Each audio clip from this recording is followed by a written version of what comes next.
They're automatically cut after splashdown, and then one of the crews from the fast boats is responsible for going to pick them up. The next question we have, coming from hashtag AskNASA on Twitter, comes to us from Novacon. What will be the purpose of the crew for the Crew 1 mission? The Crew 1 mission will be what we call the first operational flight of the Dragon spacecraft. So the mission we're still on right now is a demonstration. This is still a test mission. This is when we're really proving out Dragon's capabilities from launch all the way through splashdown. After this test, if everything goes well and we're lined up great for a splashdown today, we'll sit down and we'll go through a certification process for SpaceX to fly operational missions. This means they'll be flying regular expedition long-duration flights. So the Crew 1 will be the first 4-person crew to launch in a Dragon spacecraft and then spend 6 months on board the International Space Station. So we'll have 4 individuals, Mike Hopkins, Victor Glover, Shanna Walker, and Soichi Noguchi from the Japanese Aerospace Exploration Agency, launching in Dragon and then spending 6 months on board the space station doing science experiments, conducting spacewalks, repairs, everything that a normal expedition crew does. They'll just be arriving and leaving in a Dragon. Yeah, I think Commander Chris Cassidy will still be on board with our targeted, given the current targeted Crew 1 launch. SpaceX Dragon com check from the PLT. We've got you 5 by 5, Bob.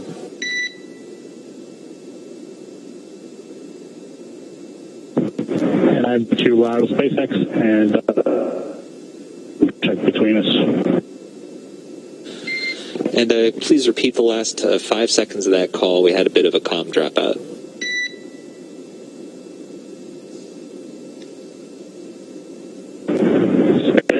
You out of clear as well. We have Doug and I.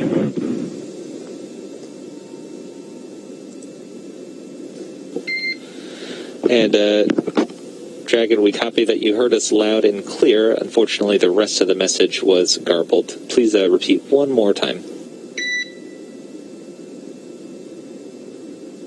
Yeah, we've got a good comm check between both of us, and we are complete with suit downing 4.010. How copy? Okay, that was 5 by 5. We copy that you are complete with suit donning procedure.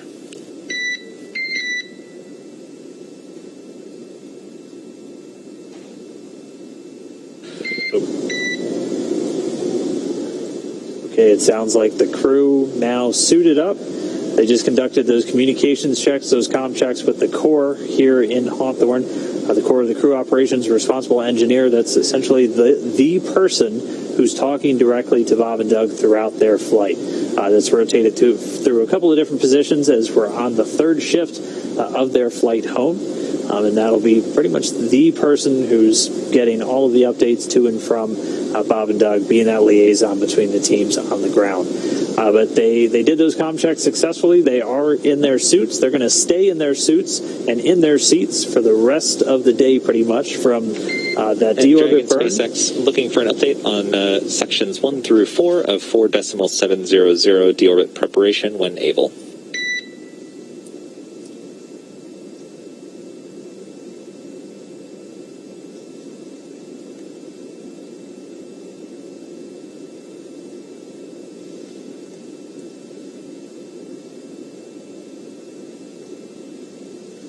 And SpaceX Dragon, we are complete with sections 1 through 4. And looking at section 5, the only thing left there to do is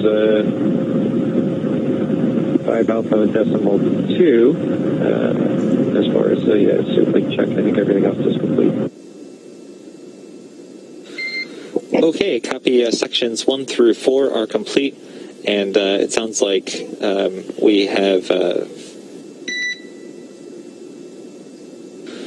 Sounds like you're completing fluid loading and standing by for the leak check.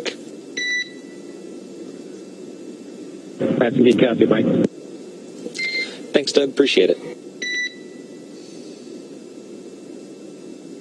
So what we heard there was communication between Dragon and... And Mike, I just wanted to check back with you on the comm dropout that you had on the last two calls that I made to you. How is this comm now? Was it explainable as just random dropouts, or is it continuing from the PLTC?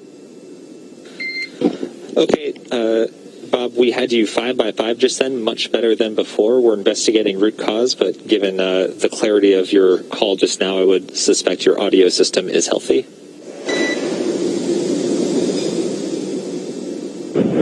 Copy, thank you.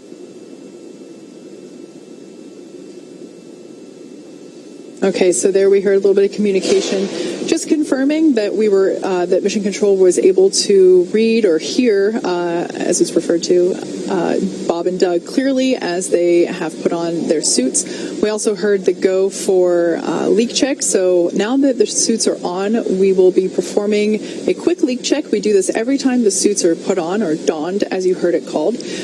Basically, this is where we pressurize the suits. It's the only time that we pressurize them throughout the mission. And it's essentially to make sure that, all the zippers are in the right, are zipped up properly. All it takes is, one small unzipped piece to not hold the pressure. So we make sure that everything is fitted up accordingly and that it's ready to go in case of a need to pressurize the suits later in the mission. Unlikely, but it's nice to know, just for that, for testing purposes, to know that that capability is there. That's what they're designed for. So that leak check will commence, and after we get that, we'll pressurize the suits themselves, and then they will depressurize. Bob and Doug will be able to lift the visor on their helmet again, and then that's essentially, that's what they will be wearing during this last phase of their mission as they re-enter the Earth's atmosphere. So a lot of good stuff there. Again, nope. No call there. Fake out. Like we said before, we're taking your questions through Twitter this morning using the hashtag AskNASA. Our next question comes to us from Robert. Is the U.S. Navy supporting recovery with ships and aircraft?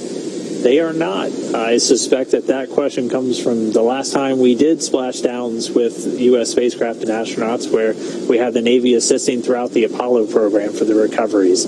They are not assisting in this.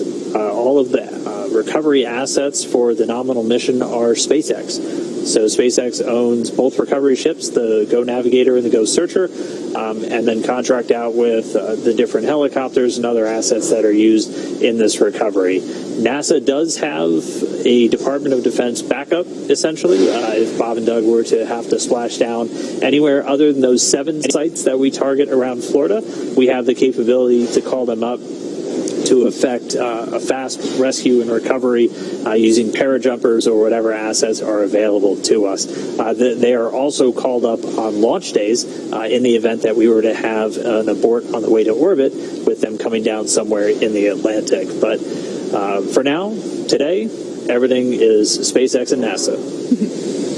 Another question coming to us from Humzi. Is there a time limit on how long the capsule can be left to float in the Atlantic Ocean before it needs to be recovered? Yeah, so obviously we want to get the crew out as soon as possible, let them get out and stretch their legs and begin their medical evaluations. However, the capsule would be able to float there for a couple of days, like we mentioned before. There is enough onboard water and food.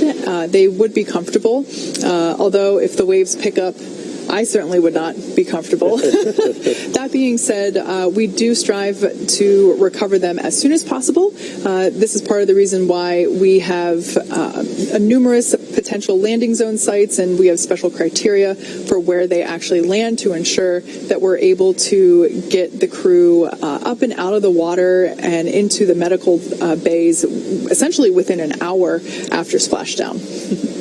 All right, our next one comes from Mark, who wants to know, can they take over from the computer and do a manual splashdown if required? They can.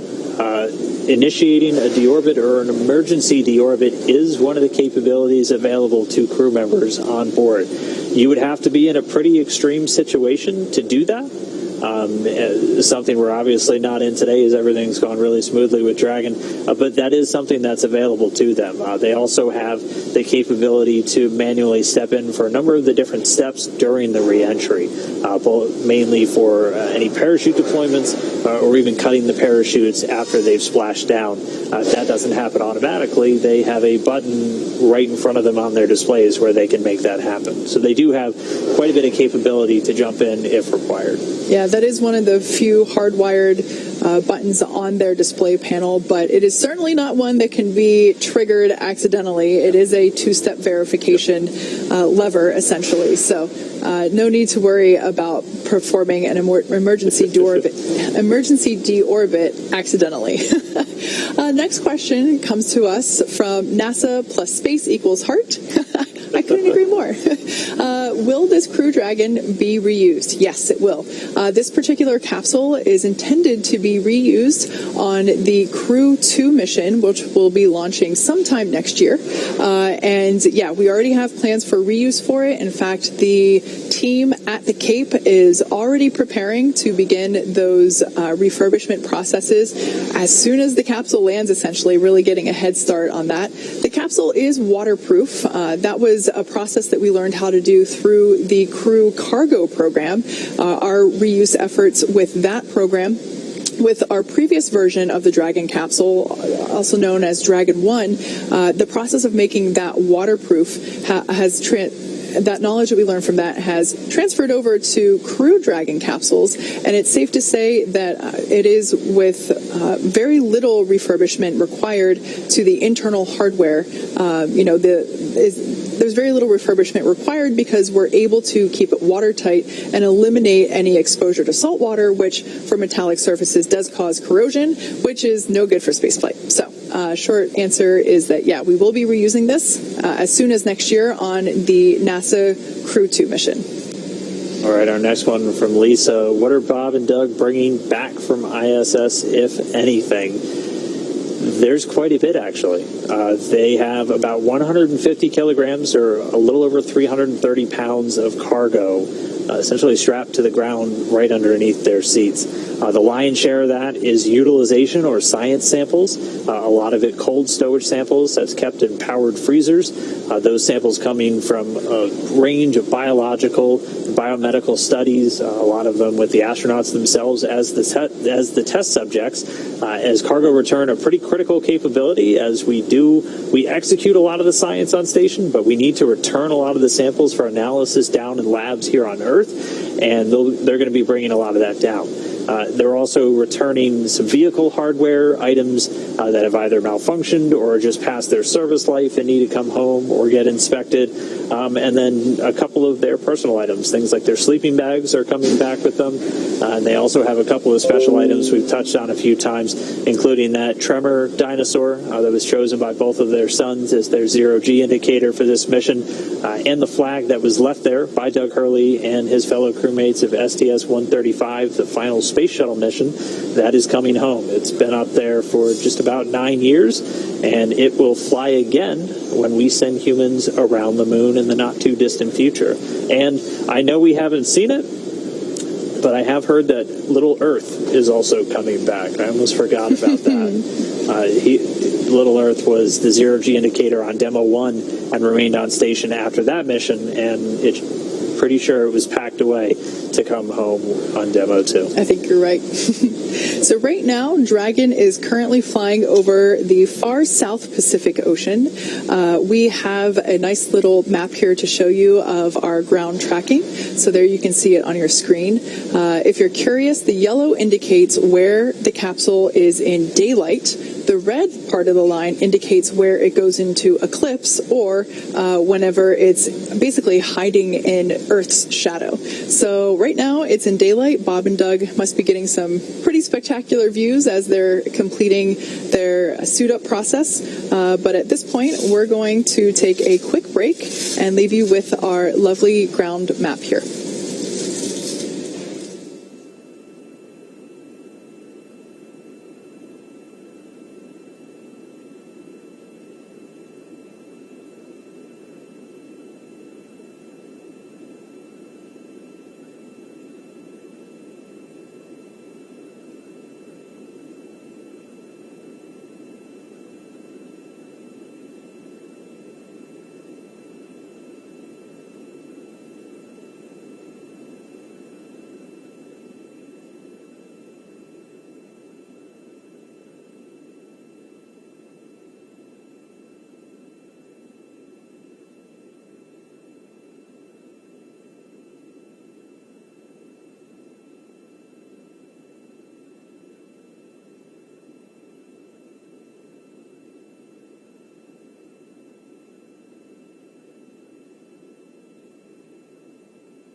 Dragon SpaceX for video. Go ahead. Yeah, request to come back aboard when y'all are ready. We are ready for you to come aboard. Outstanding, and work.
Dragon SpaceX, you are go for procedure 4.011 suit leak check. Suit check and work.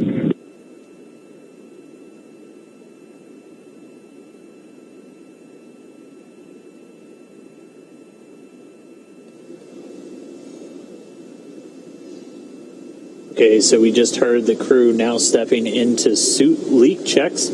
As we've described a few times, this is when they're actually going to pressurize their suits that they wear for launch and entry, and really any of the dynamic phases of the mission.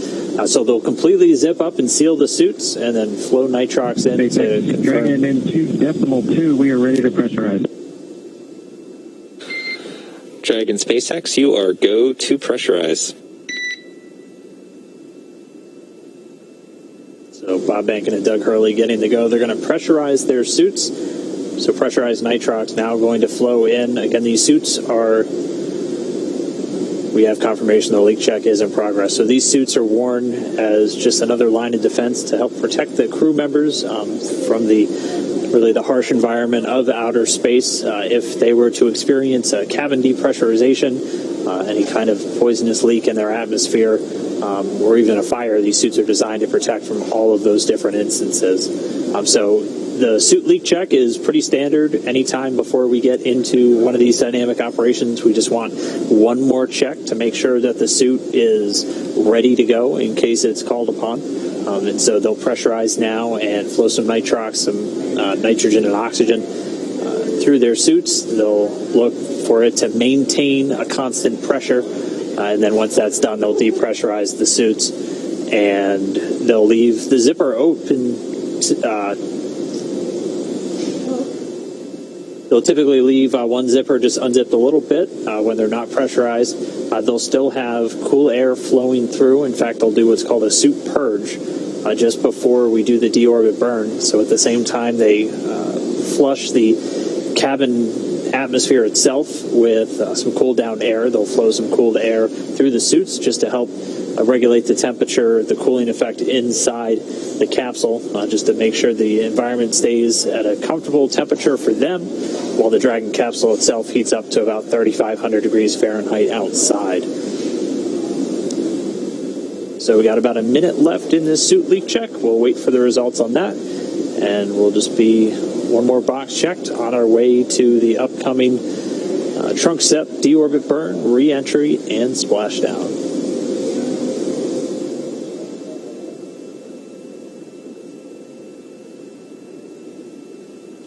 And one interesting thing to note, if you're watching this ground track, you're going to start to see that line coming out of the bottom left corner and ending in the Gulf. That means we are on our final orbit. And so Dragon's basically on its last lap around planet Earth. The last 90 minutes it's going to spend until we just about get to that splashdown. So you can keep an eye on that. The line's going to stop moving where you can see it terminate in the Gulf.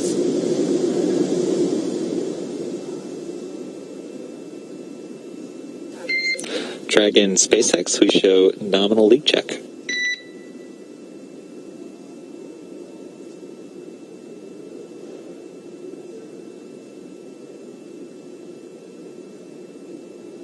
Happy, show the same.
So there a minute ago we had confirmation of nominal leak check. Again, that's just checking another box off on the to-do list as Bob and Doug continue their return home back to planet Earth. Up next we will be making sure that the nitrox system is safed and that we're able to proceed into the next phases of our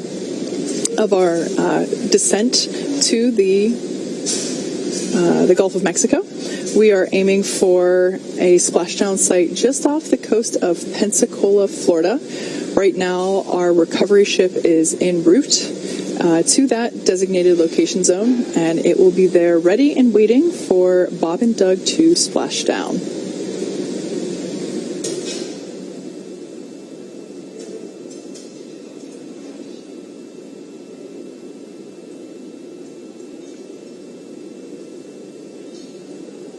There on your screen, we do have a live shot from Go Navigator. Again, that's our recovery ship located in the Gulf of Mexico. You can get a little bit of a feel for that wave action that we got there. Generally speaking, pretty calm looking based on the waves that we can see there in the shot. And yeah, so we're excited to be able to welcome Bob and Doug back home. Just checking my timeline quickly. Their landing will be coming up in just under 2 hours. We're looking at an hour and 57 minutes. That will be happening at 11:48 a.m. Pacific time, 18:48 Universal Coordinated Time. Before we get to their water landing, we have to perform a couple of steps prior to that. If you've been following along with us this morning, you're probably very familiar with this. But for perhaps those of you who have joined in within the last few minutes, at this point we are exactly an hour away from the next physical milestone that needs to be completed prior to Dragon Endeavor's return to planet Earth. Those activities will begin with claw separation. The claw is what connects the umbilicals, the power, the telemetry, the fluids between the Dragon capsule and its trunk. In order to expose the heat shield in preparation for Dragon's re-entry through the atmosphere, we need to jettison the trunk. It will disintegrate upon entering the Earth's atmosphere itself. So once we separate that, we're now able to step into what's called slew to deorbit burn attitude. That's essentially maneuvering the capsule into position to perform the deorbit burn. The deorbit burn is where we fire the 4 Draco thrusters that are located at the top of the capsule near the forward hatch. We call those the forward bulkhead Draco thrusters. Those will be utilized to perform the deorbit burn. It'll last about 11 and a half minutes. That deorbit burn is what will be placing Dragon in its final trajectory to the exact landing location. So like I said, that'll be about 11 and a half minutes long. After that burn completes, we want to close the nose cone and lock it up. Like I said, that's where the forward hatch is located. And since these capsules are designed to be reusable, we definitely want to protect those thrusters and that hatch, because that is the hatch where the astronauts basically exit and enter the capsule when they're going in and out of the International Space Station. So once we have that nose cone locked and in place, we then we begin to enter the Earth's atmosphere. And SpaceX for deorbit burn brief. Go ahead. Okay, first off, for timing, I'm showing no changes. Your tablet and onboard times on your timeline are within about 1 minute or less of our ground estimates. How copy?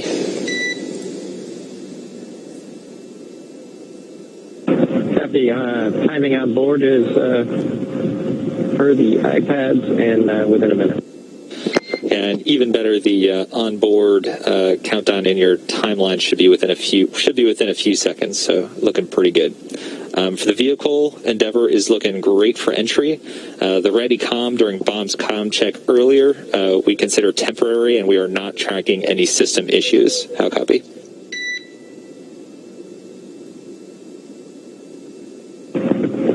Endeavour's in good shape and good comm from the PLT. Okay, as far as recovery goes, Go Navigator is just about at the in position, so within a few kilometers. In addition, the WB is airborne. Recovery team is go at this time.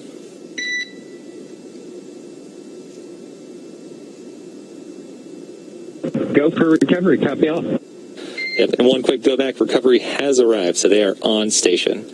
In addition, for the weather, I'm looking at the weather right now from the water video from Go Navigator, and it looks like glass. It's awesome. The latest splashdown forecast, though, is winds at 2.25 knots, wave height less than a foot, and a 6-second period. How copy?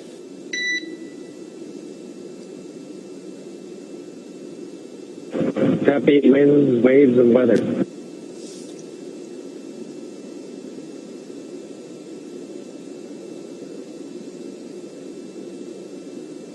All right, so there we heard the deorbit briefing. This is basically the opportunity that the core here. Okay, Doug, that's all we got for the burn brief. We'll talk to you shortly before deorbit sequence start. Copy all. Thanks, Mike. And correction there, we'll have the go, no go for you shortly. That'll be the next step.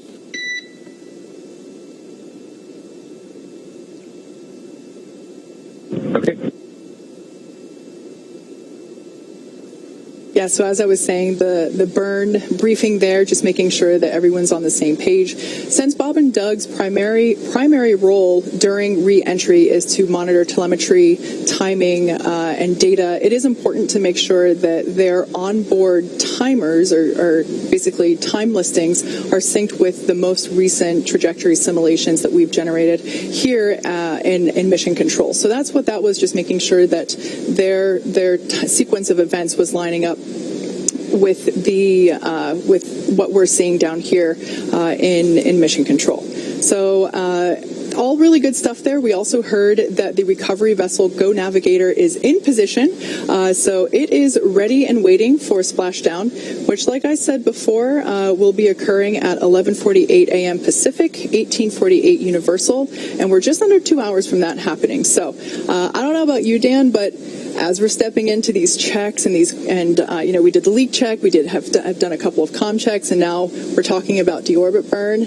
My heart's starting to go. We're getting there. It's starting to feel real. We're waking back up. Yeah. It's time to bring these guys home. And I mean, hearing the core call up, the water looks like glass from the ship views. That's exactly the type of thing we want to hear. The wind has picked up a tiny bit to 2.25 knots. It's about 2.6, a little under 2.6 miles per hour. So still well within our margins for what we were looking for acceptable splashdown weather. Right now in the room behind us and over in Mission Control Houston, teams are just doing a final go, no go.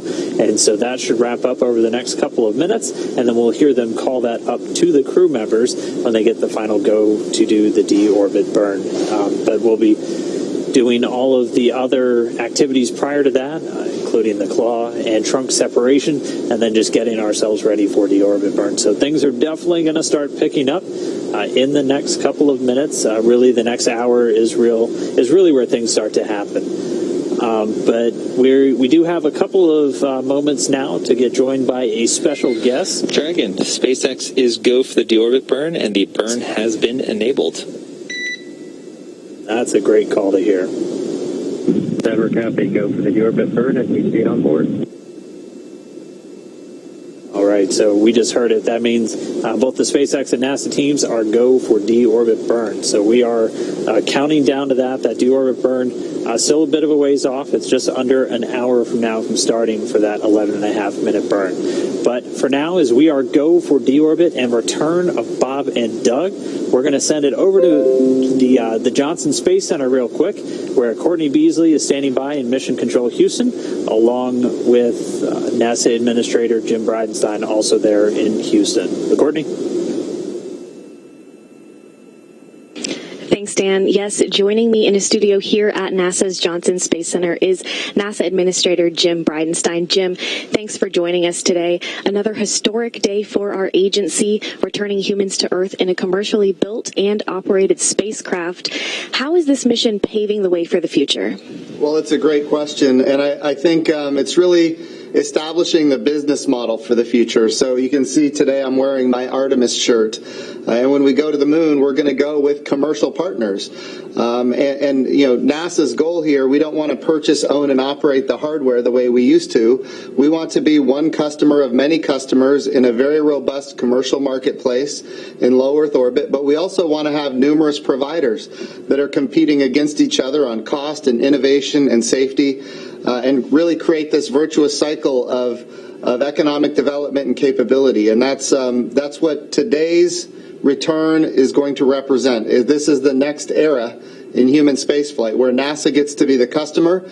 We want to be a strong customer. We want to be a great partner, but we don't want to be the only ones that are operating with humans in space. And while on board, Bob and Doug were, of course, conducting science experiments and spacewalks. And how are NASA's efforts on this station contributing to life back here on Earth? So when we think about the International Space Station, it really is focused on how do we do those transformational activities that benefit human life here on Earth. And Certainly, when we think about advanced materials, industrialized biomedicine, these are the things that we're developing every day. Some examples would include, as far as advanced materials, very, very thin materials like an artificial retina for the human eyeball. So somebody who has macular degeneration might not have to lose their eyesight in the future. We can only create materials that thin in the microgravity of space. We cannot do it here in the gravity well of Earth. But that's just one of so many examples. When we think about how we compound pharmaceuticals, when we think about how we create immunizations for things like salmonella and other diseases, these are capabilities that are available to us because of the resource that is microgravity.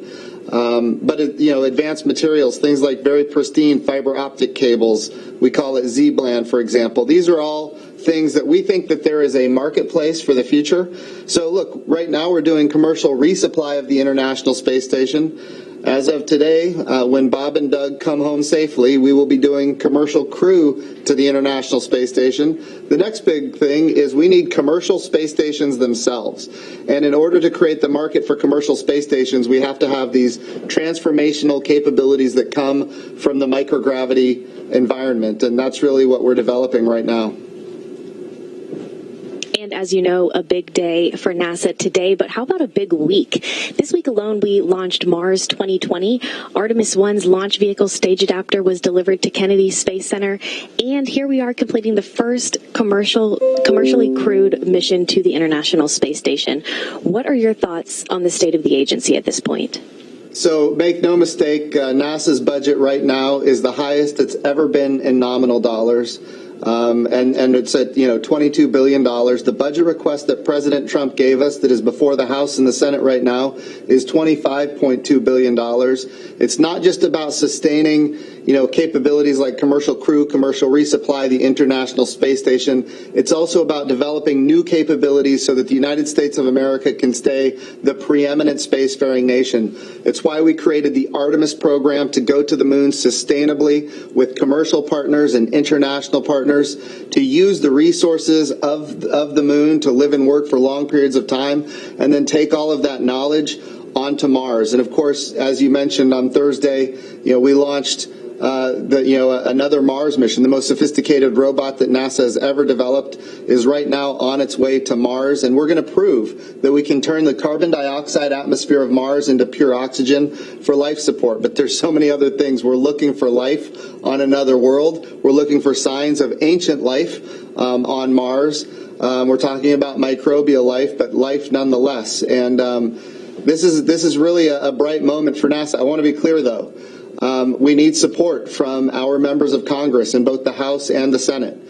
We need to be able to get that $25.2 billion budget that we have requested.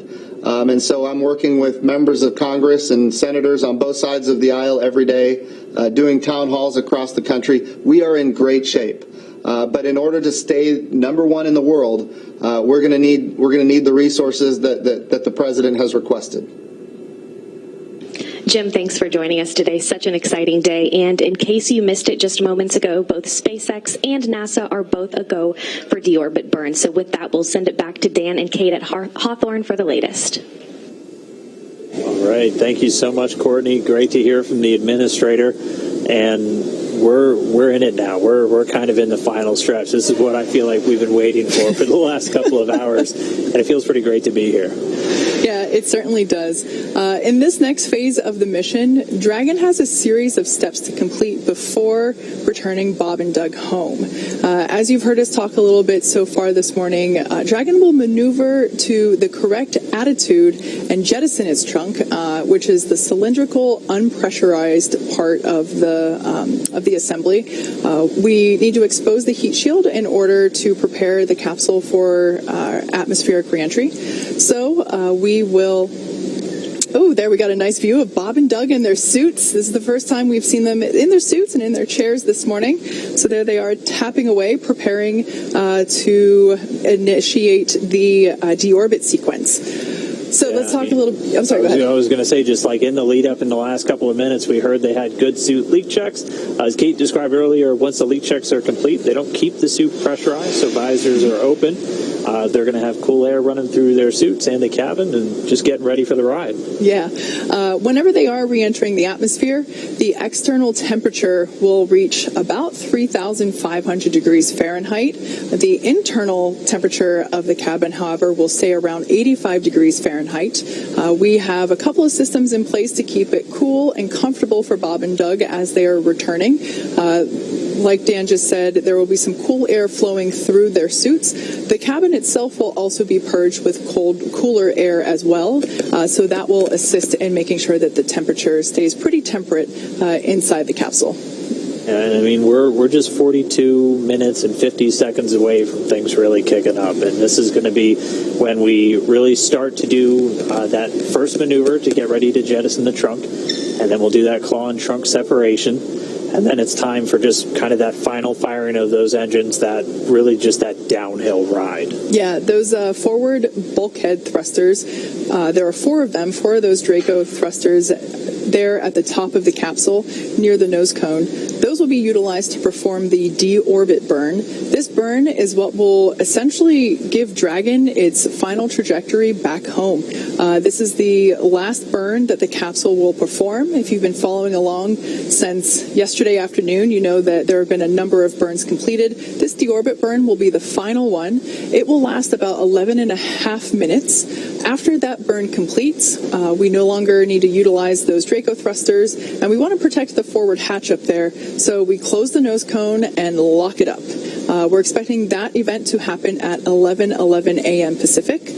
About 10 minutes, or excuse me, 20 minutes, 25 minutes, wow, mental math on air is hard. 25 minutes after that, the capsule will be re-entering the Earth's atmosphere, and like I mentioned, approaching about 3,500 degrees, and that's because we're in that heat of re-entry, and so that's where things will really heat up for Bob and Doug on their re-entry, and that's where we'll have that comms blackout. And we actually have a Twitter question that's germane to this right now, where Stephen asked, during the blackout, will you not be able to communicate with Bob and Doug, but you will be able to track them?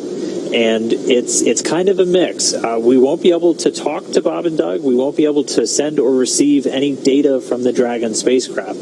So we won't have basically telemetry-driven tracking, but we know exactly where they're going to be as their orbit's already been calculated. We've had this orbit calculated since yesterday, essentially. It's gotten fine-tuned as we've done those burns, but we'll know exactly where they're supposed to be, even though we can't communicate during that time. Exactly. And even though we won't be able to send or receive signals or commands or telemetry, Dragon is designed to be fully autonomous. At that point, it is driving itself anyway, so there's really nothing to be worried about. Bob and Doug's primary function at that point is to monitor all of the telemetry that they see on their screens and to stay comfy.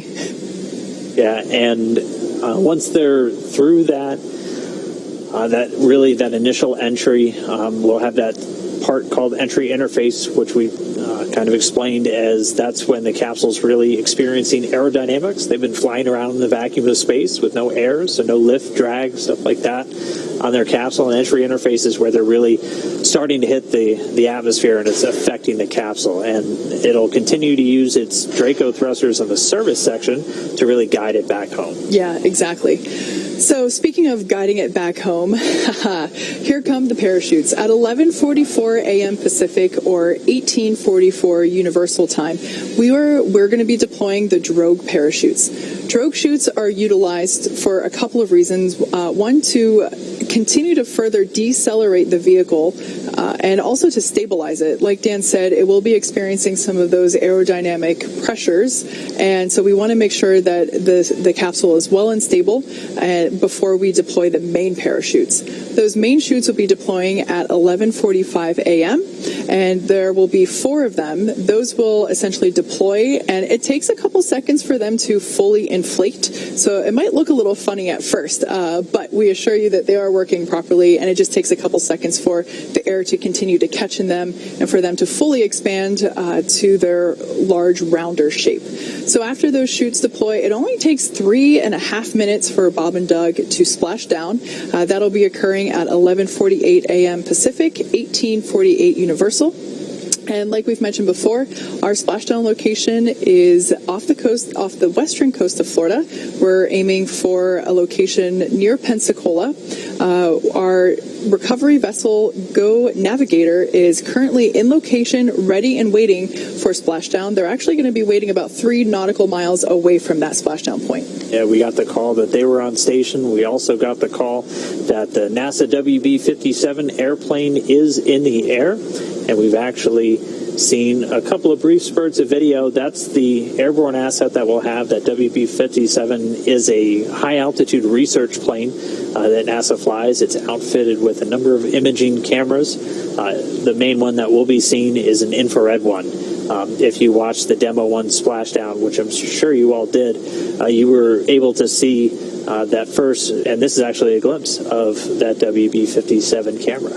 We'll be getting this back, and if we acquire it the same time we did for Demo-1, we were able to see the capsule while it was still in that atmospheric reentry, so it was just this really bright light that all of a sudden lit up the sky, and that was the first view we got of Dragon. And so we'll use that to hopefully see during the entry, and then the initial parachute deploys, and then we'll have a couple more assets on the ground or on the water, on the boat, that will get a couple more views of Dragon as it delivers Bob and Doug safely to the ocean. Yeah, so as you can hear, all of this excitement will be happening in pretty rapid succession.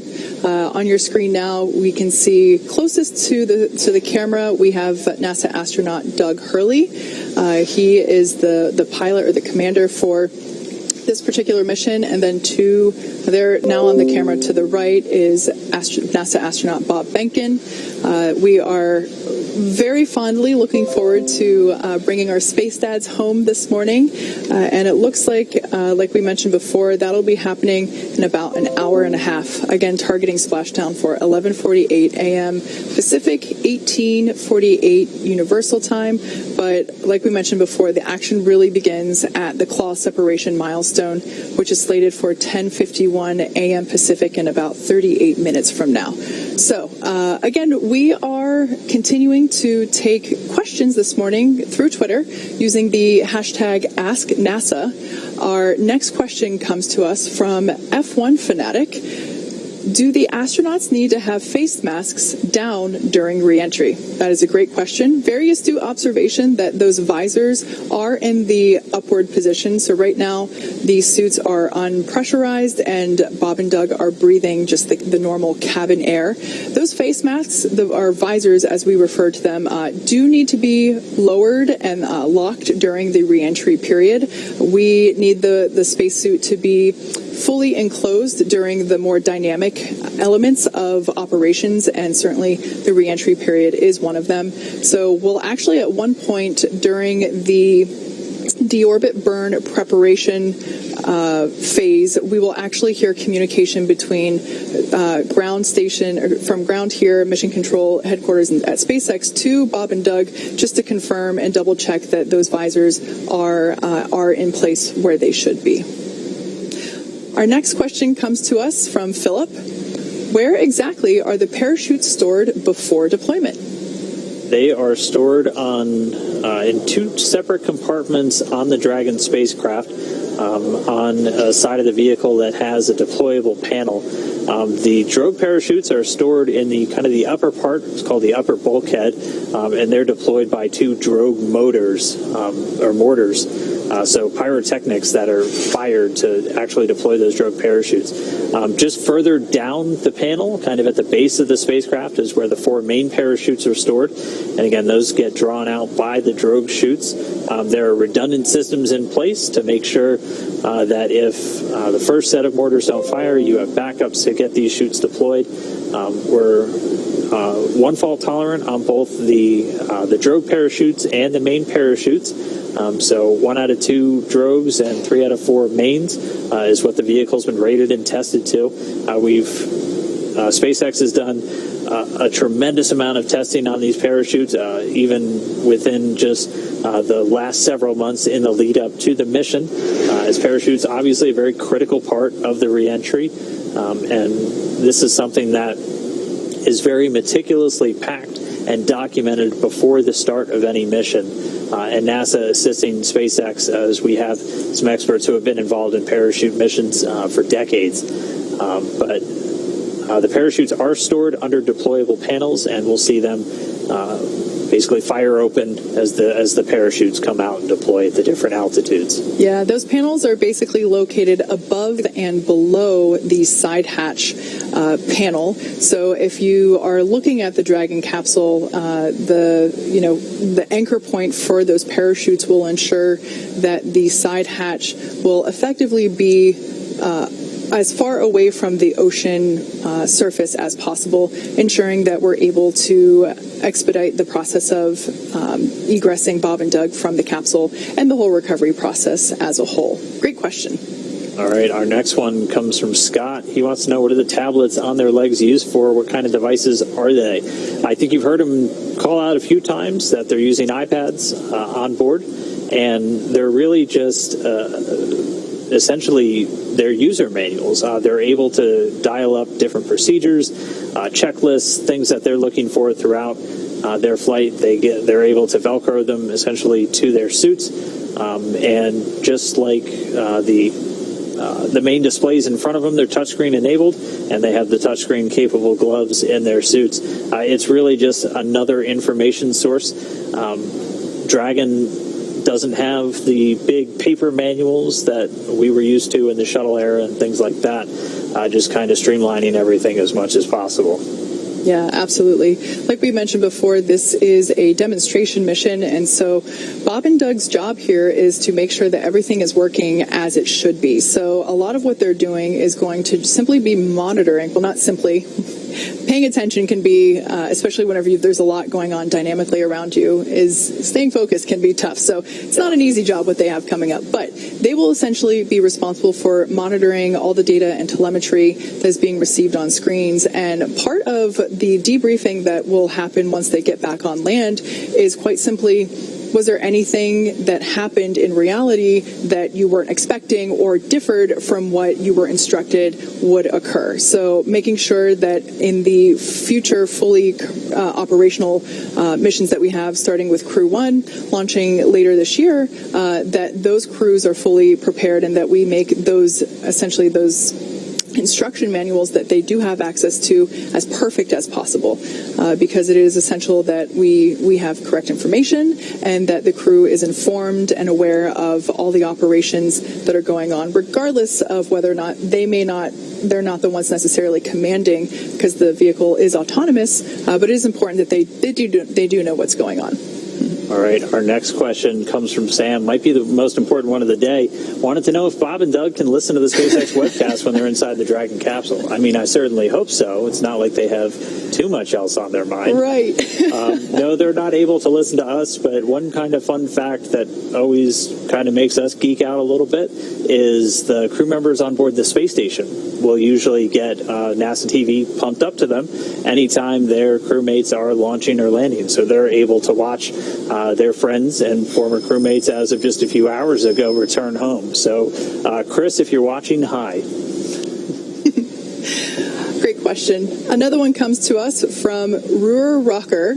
Does the Dragon capsule have windows where Bob and Doug can look out? Absolutely. Actually, one of my favorite pictures that Doug Hurley has posted on Instagram to date was actually one of the first pictures he posted at the beginning of this mission was a shot of what he could see outside of Crew Dragon's windows. There is a window located on either side of the side hatch, and it certainly will provide visual confirmation that re-entry is happening. Like Dan mentioned before, they'll be able to see a little bit of the energy that's being expelled during the re-entry period.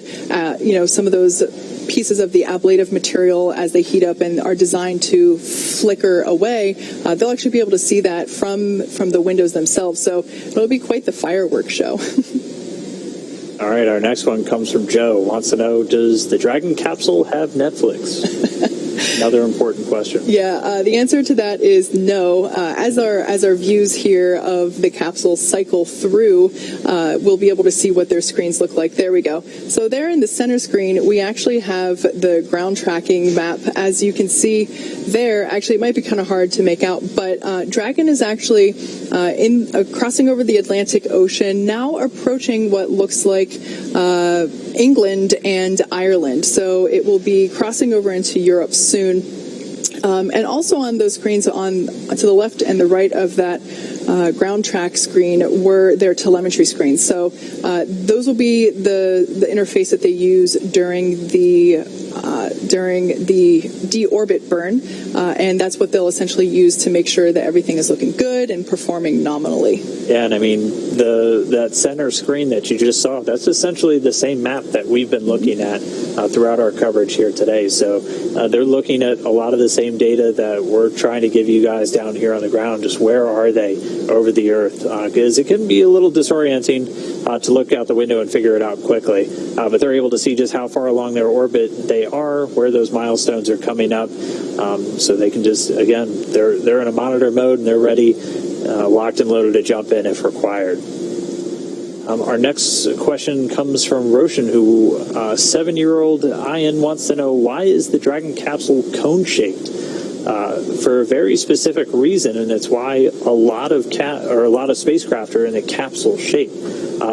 When they were trying to really figure out the most efficient way to re-enter the Earth's atmosphere, both from handling the trajectory without having wings like a space shuttle, starting over. When they were really first trying to figure out how to best shape a spacecraft to efficiently and effectively re-enter the Earth's atmosphere in the safest configuration, where they essentially landed on was a cone shape.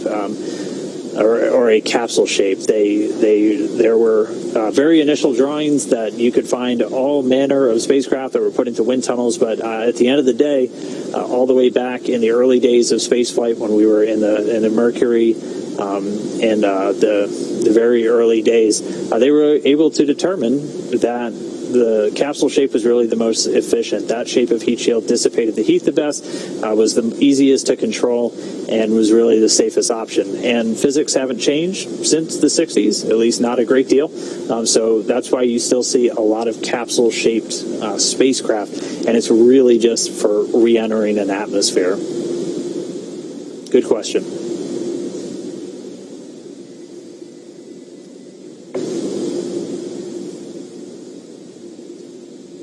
So there on your screen, again, we have live shots coming from Dragon Endeavour as it is making its way back towards Earth. We are approaching the final steps of the day of the mission, in fact, and at 11:48 a.m. Pacific, 18:18 a.m.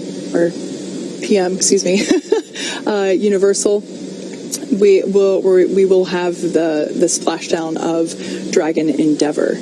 So right now, Bob and Doug are essentially cycling through, preparing for what we call Deorbit Burn initiation. This will be where the Deorbit Burn is what will be placing Dragon on its final trajectory to a specific landing location. That location there were 7 possible ones. We determined the best one for today's re-entry to be off the coast of Florida near Pensacola. The recovery vessel Go Navigator is in place, ready and waiting. And it seems like Bob and Doug are pretty comfortable there.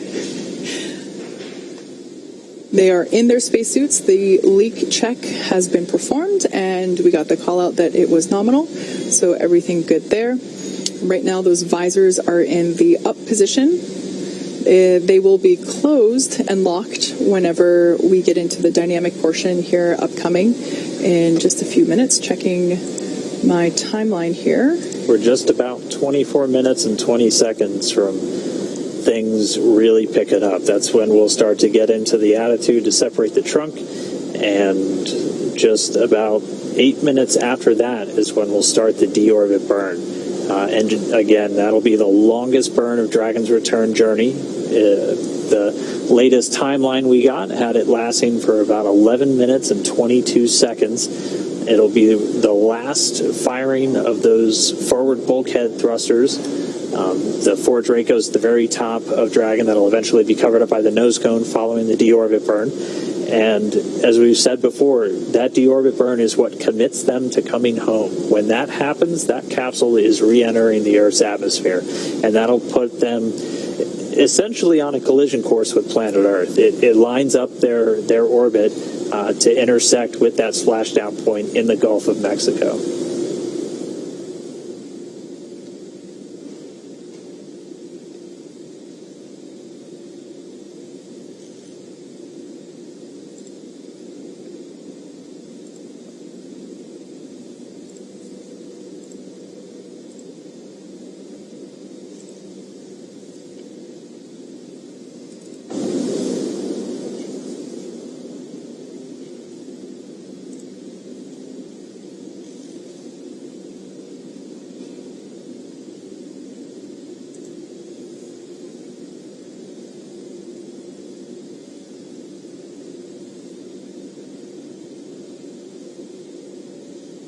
And while we have just a few more minutes until we get to that, we still have some questions coming in. Again, if you have one, jump over on Twitter, use the hashtag AskNASA.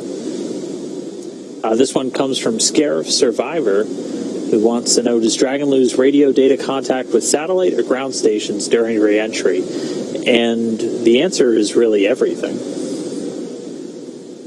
As that plasma builds up around the spacecraft, it essentially prevents signals being sent or transmitted or received by Dragon's antennas around the outside of the spacecraft. So it's both satellites and ground stations that it won't be able to communicate with. But again, Dragon continues flying itself. We know what its orbit is plotted out to be, so we know where it is, and we even know the expected time of that comm blackout, about 6 minutes. So it does lose contact with everything. We won't be able to hear from Bob and Doug until they're on the other side of that blackout, and then we'll reestablish communication with Dragon.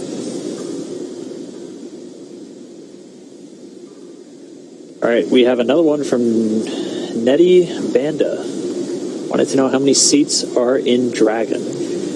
So as you can see on your screen there are actually, I guess one is hidden, there are actually 4 chairs there available. We will be utilizing all 4 seats on the Crew 1 mission launching later this year, currently targeted for September.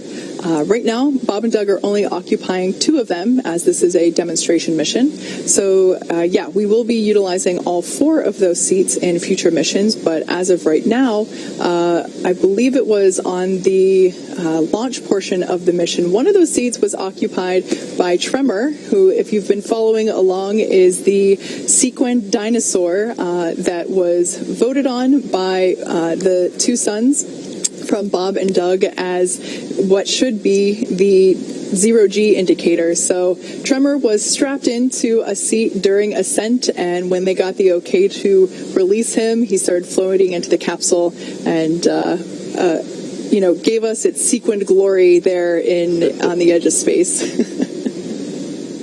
All right. Well, again, just another time hack as we're coming up on these. We're just a little over 20 minutes from the start of all of our deorbit burn sequencing starting.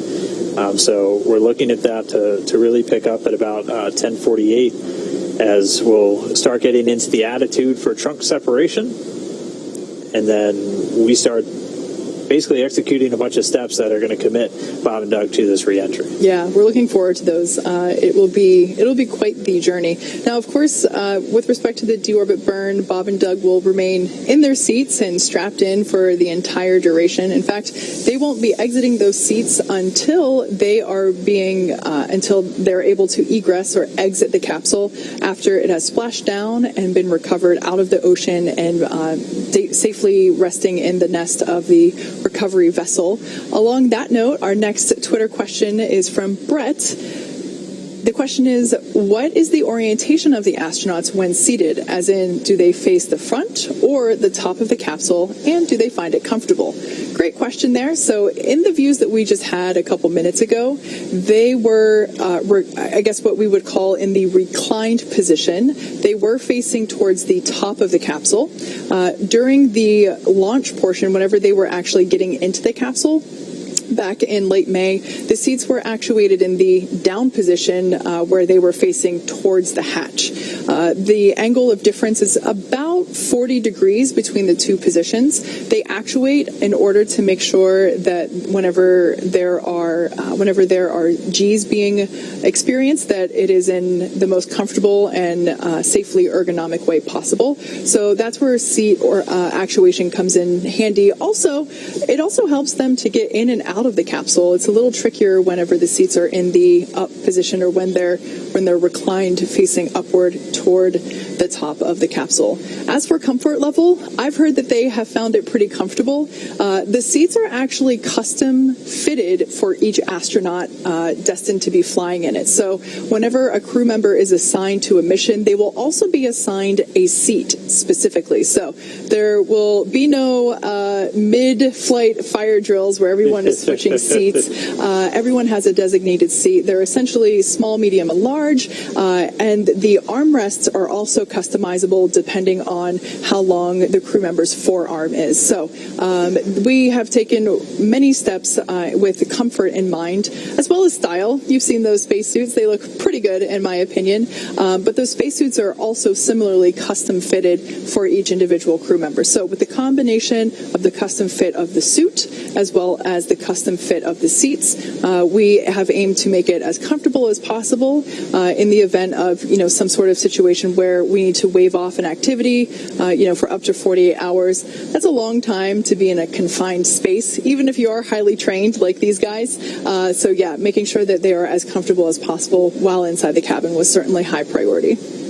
All right, our next question comes from Richard. This one deals with kind of hygiene on the space station. Just curious how the astronauts that have been on station a while, how do they stay so clean cut? I know there's not a barber on board. Did they cut their own hair? It just looks clean cut. Do they shower, do laundry? How do they do it? They do have to cut their own hair. Even the current commander, Chris Cassidy, who's still on board, famously shaved his head once as his fellow crewmate Luca Parmitano was about to arrive on space station, just so he had some bald company. But they do have trimmers on board the International Space Station that have a vacuum attached to them, so they're not just getting hair just all throughout the cabin, as like everything else, hair would just tend to float around and get caught in the drafts of the air circulation on board. So they use basically vacuum cutters in order to give themselves haircuts. So that's how they're able to do it. No professional stylists up there, but they're able to make do and stay a little less shaggy. Quick time check here as we just passed 10:30. It's now 10:32 here in California.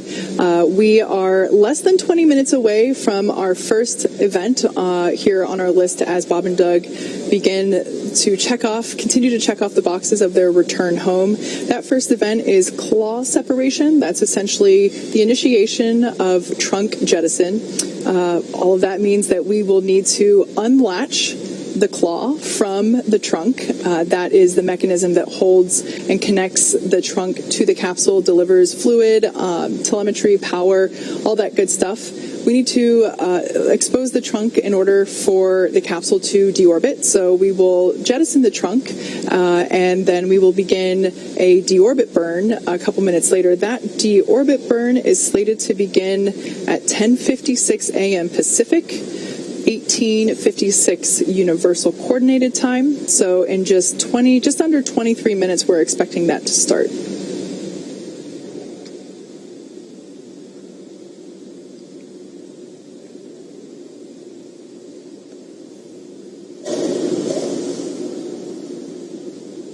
Once again, if you're just joining us, we've got some live views inside the Dragon Endeavour capsule. Bob and Doug there in their seats as they are making final preparations and doing final reviews as we get ready to initiate the deorbit sequence. Closest to the camera there is NASA astronaut Doug Hurley, and further away from the camera is NASA astronaut Bob Behnken. These are two incredibly wonderful humans.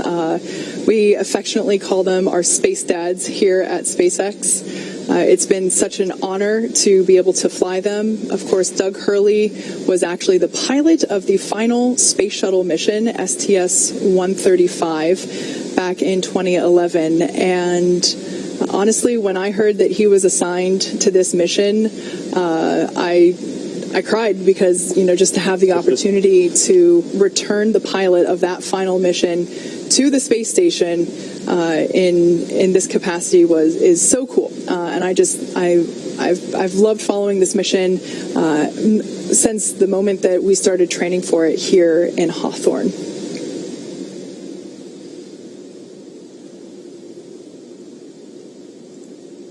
Well, we know that they're ready. They've done all of their suit checkouts, everything to get themselves to this point.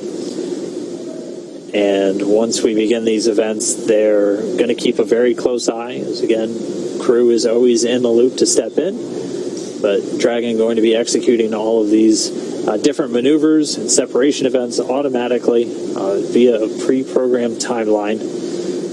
We're continuing to count down. We'll have our first maneuver in a little under 13 minutes. We're a little over 15 minutes from the claw separation.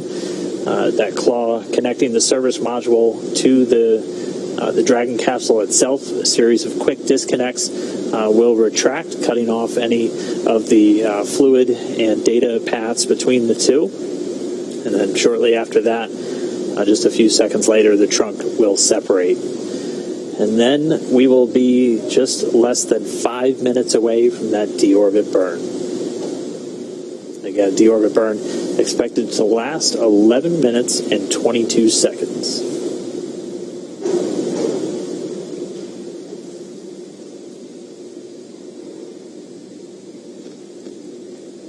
Now, of course, during re-entry, Bob and Doug will be experiencing a couple of Gs. We're anticipating them to feel about 4 Gs during re-entry. This will make it a little difficult for them to move their arms around. Not impossible, but essentially what they're doing right now is reviewing all of the event details for splashdown, making sure that and I've said this before, they have rehearsed this both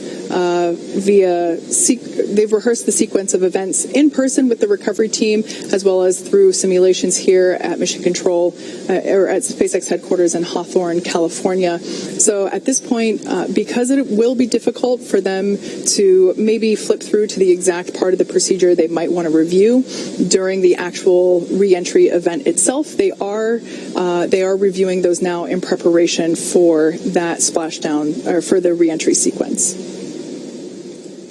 We've got another Twitter question. This one from Laura Mountain. This one's pretty cool. Is it quiet in the Dragon, or does it sound like an airplane? Well, it doesn't sound like an airplane, at least not right now, as they're still flying through the vacuum of space. There's none of that rushing air. They'll get some of that once they're further down during their descent. And then they're also able to hear when the Draco thrusters fire. And one of the really cool things they've done to train the crew is SpaceX had a number of microphones placed throughout the cabin during that Demo-1 flight last year. And they were able to record what it sounded like inside through all of the major burns, the launch, the descent and landing, everything. And in the trainer upstairs here at Hawthorne at SpaceX headquarters, they have speakers set up where, as they're doing simulations or practice runs of the different phases of the mission, they're able to hear what it should sound like inside Dragon as they're going through that. So I know that's one thing Bob pointed out is one of the things they're looking for is does this sound like I was expecting it to? Does this look like, is that a light I'm supposed to see? All of those different things that for them is like reflex by the time they've trained it this much.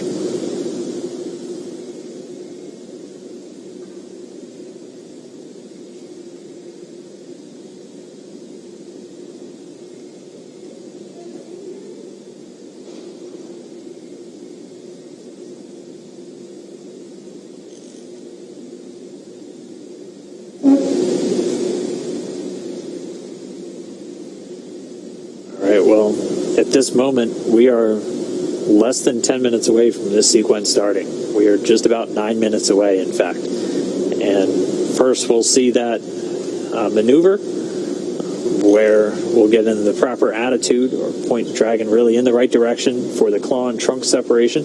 We're essentially going to do a 90-degree yaw maneuver, turn Dragon sideways to make sure the trunk goes out and away, not coming out in front of or behind the capsule, essentially re-entering the atmosphere with the capsule. We're going to avoid that.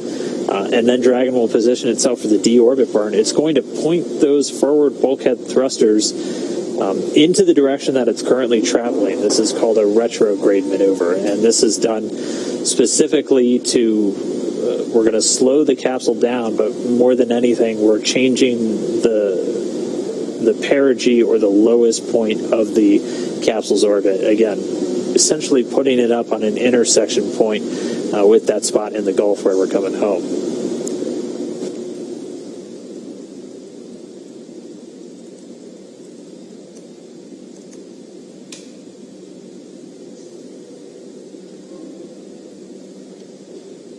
Eight minutes, Kate. We are getting close.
Dragon SpaceX for deorbit sequence.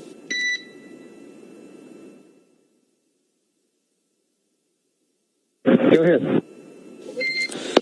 All right, Doug, we are 5 minutes out from deorbit sequence start. In addition, just wanted to inform you we are expecting some Radicom during claw and trunk set due to vehicle orientation.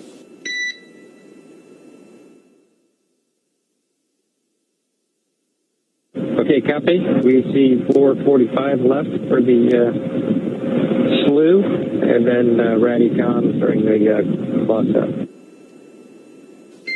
Good read back, Doug.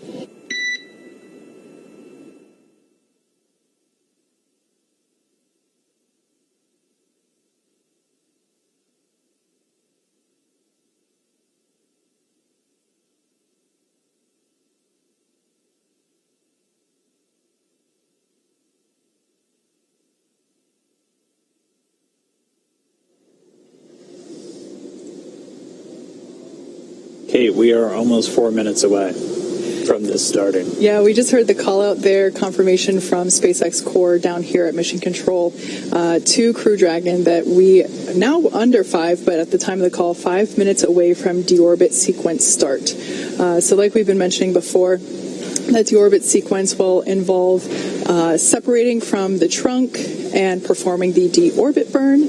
As you may have noticed on your the ground tracking map that we've been showing you before, Bob and Doug were in their last orbit around Earth. I can't remember what the number was that you quoted earlier, Dan, but they have done thousands of orbits around Earth during their 2-month duration on station. So it is really exciting that the line that we see on that trajectory map is no longer fully around it. They're coming home. We're not seeing two lines showing what their next orbit is going to be. They are on their final orbit of planet Earth, and this is their 1,024th orbit around our planet since they launched back in May of earlier this year. So we're counting down. We're under 3 minutes away from that first maneuver, and that's going to be a slew, as you heard Doug radio down. And that's essentially, we're going to change the attitude. We're going to use those Draco thrusters to essentially spin Dragon about 90 degrees to the side so we can jettison that trunk. And that'll be done in 2 stages. We'll do the claw separation and then the trunk separation. 2 minutes, 32 seconds, and counting. This is where things really pick up. This is where we really commit to coming home. And this is where we're in kind of the final stages of Bob and Doug's trip in outer space. And pretty soon we'll be seeing them in the Gulf of Mexico. Yeah, well, they are staying comfortable and continuing to monitor data and telemetry in the vehicle. Dragon is actually doing a couple of things itself to prepare for this deorbit sequence. Again, it's doing these things autonomously. It's isolating the thermal control system loops from the radiator. This is the system that will help keep Bob and Doug cool while they are re-entering the atmosphere. Like we've said before, the external temperature will reach 3,500 degrees Fahrenheit, and that thermal control system is what helps keep them cool during that time. Also, Dragon is initiating the separation of the claw mechanism, which will terminate the data, the power, and the fluid connections between the capsule and the trunk. So right now, the vehicle is preparing to execute that, and we are anticipating execution of claw separation in 3 minutes and 35 seconds. So, we've been here for 10 hours, I think, at this point. The webcast as a whole has been going on for almost a little bit less than 24 hours. So, we're in the final moments here as Dragon is beginning its journey home to bring Bob and Doug back to Earth. Yeah, this is the moment that Dragon is in the position to start coming home. The recovery team's already on station. They have been for a while out there off the coast of Pensacola. We are less than a minute from starting all of these carefully choreographed sequences to essentially split Dragon in half, get rid of that trunk so we have the capsule, point the heat shield back down towards Earth following that deorbit burn, and then we bring them home. We are just about 30 seconds away now from maneuvering Dragon to get ready to get rid of that claw first, and then that trunk separation. There will be about a 35-second difference or 35-second jump from separating the claw to separating the trunk, and we'll keep our eyes on the ground track for you and make sure we get kind of exact locations of when these separation events are occurring. We're looking for both the claw and the trunk to separate cleanly, and then it'll be less than 5 minutes until we do the deorbit burn. Yeah, and after that, it'll... Dragon SpaceX deorbit sequence start. All right. Great news. Never copied. All right, so the Draco thrusters on Dragon starting to fire. It's now moving its way over to the trunk jettison attitude. We should be about 2 minutes away from the claw separation.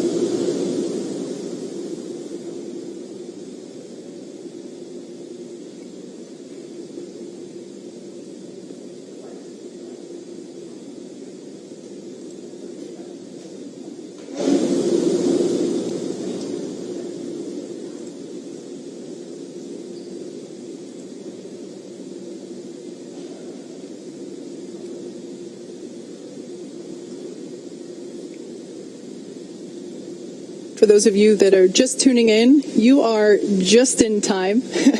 At this point in the mission, we are now beginning to execute the final steps of Dragon Endeavor's return to Earth. Right now, we are performing the claw separation slew, which basically means Dragon is maneuvering itself into position, into the proper attitude in order to separate the Dragon trunk.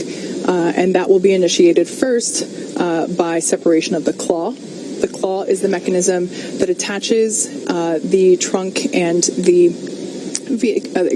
capsule together. The claw is what delivers power and telemetry and fluids, and we need to expose the heat shield.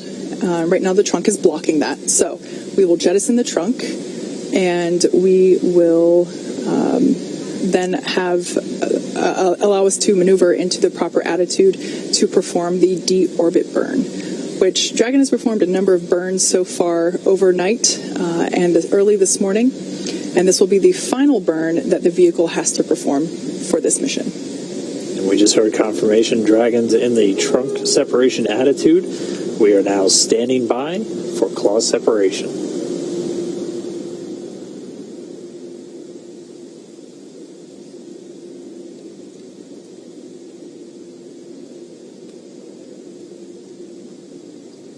And we just heard confirmation of claw sep.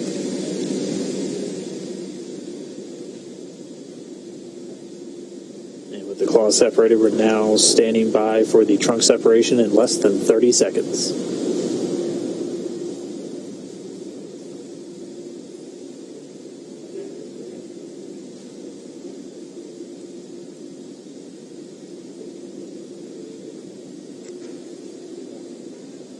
Ten seconds till trunk separation.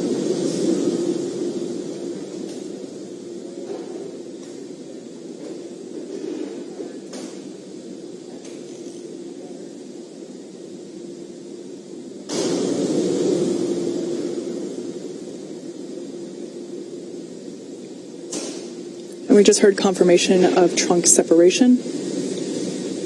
The trunk separation coming at 10:52 a.m. Pacific, with Dragon flying over the Indian Ocean just off to the west of Australia. Dragon SpaceX, we showed nominal trunk jettison. Oh yeah, we felt it. All right. So the crew just got the call, nominal trunk separation. That's exactly what we were looking for. Next up is going to be that Deorbit Burn. Again, this is the longest burn of their trip home. This is the longest firing of those thrusters and the last time we're using those forward bulkhead thrusters. Exactly. Those forward bulkhead thrusters, like Dan just said, that's what we're using to perform the deorbit burn.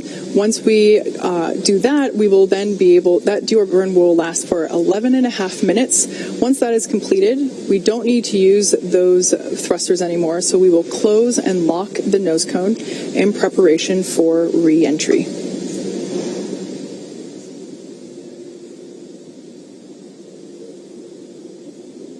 So we're a little under 3.5 minutes from the start of the deorbit burn.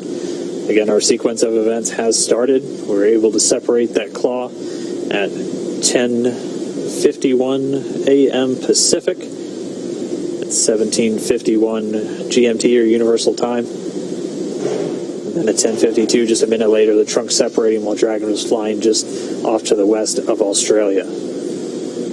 So claw separated, trunk separated. Next up, deorbit burn. Yeah, right now, Dragon is running exclusively on battery power now that the trunk is separated. Also, right now, telemetry is looking really good for the vehicle. The nitrox system is primed for cabin and suit cooling, and the heat shield is exposed and ready for atmospheric re-entry. Like I said before, that nitrox system, which is essentially the air that we breathe every day down here on Earth, nitrogen-oxygen combination, a mixture. It's the same stuff that they put in your scuba tank if you are a scuba diver. The nitrox system is used to cool the cabin and the suit to keep the crew comfortable during the re-entry phase. They will actually have cold air flowing through their suits themselves, as well as just through the cabin itself. So a two-pronged approach to maintaining a comfortable temperature there inside the capsule. Like we said, the next event that we have coming up will be the Deorbit Burn, which we're expecting that to commence in 1 minute and 40 seconds.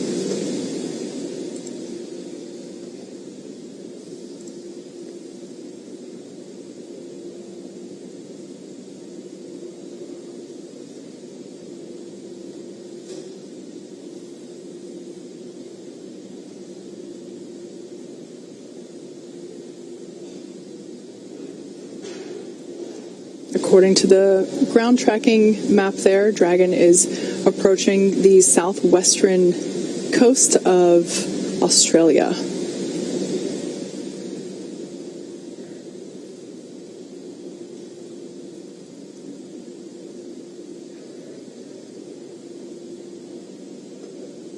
We are less than a... We're excited. Jinx. We are inside a minute to Deorbit Burn. And again, one more time, this is the long one. This is expected to last 11 minutes, 22 seconds. This is that burn that commits the Dragon to re-entering the Earth's atmosphere. And you can get kind of a sense of just how far they're going to go. By the time they fire this burn, they're just going to be off to the southwest of Australia. And this is going to realign their orbit to intersect with that point off the coast of Pensacola where they're going to be splashing down. Yeah, this is the moment where Dragon is fully committed to the re-entry point. Again, we are aiming for just off the coast of Pensacola, Florida. Our recovery ship Go Navigator is ready and waiting to begin the recovery process right after splashdown occurs. Once again, if you're just joining us, we are now in the final steps of the deorbit sequence. The deorbit burn will be starting here in just a couple of seconds. And we just heard confirmation Deorbit Burn has begun. That coming at 10:56 a.m. Pacific. Again, while the Dragon spacecraft just off the southwestern coast of Australia. So here we go. 11 more minutes to go. I'm ready, and I'm sure it's safe to say that Bob and Doug are ready. They've done a number of interviews over the last few weeks while they were on station, and just the excitement and the enthusiasm for the mission is palpable. Just the opportunity to be able to fly these two incredible humans to the International Space Station and back is such an honor, and we're just really excited to get our space dads home safely and back to their families as quickly as possible. This deorbit burn that we are currently in, it will last 11 minutes and 22 seconds.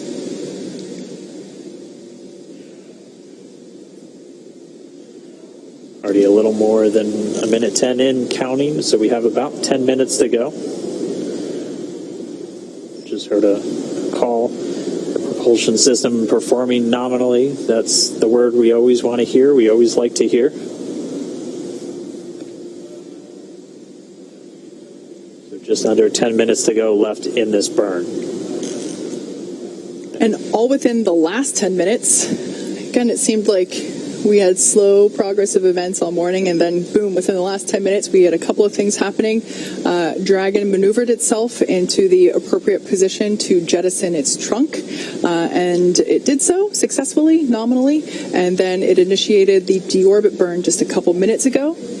Like I mentioned earlier, this deorbit burn is the last time those 4 forward Draco thrusters will fire. Forward kind of meaning at the top of the capsule. Dragon Endeavour has not yet entered Earth's atmosphere, but this deorbit burn is what will line the vehicle up and put it on its final trajectory to the landing site in the Gulf of Mexico. Right now, although we can't see it at the moment, Bob and Doug are using their screens to keep tabs on the burn duration, Draco thruster firings, and trajectory details such as entry angle, capsule perigee, and how much distance is remaining until that deorbit burn terminates. So Dragon is flying itself, so all they really have to do is stay strapped in their seats and keep tabs on things.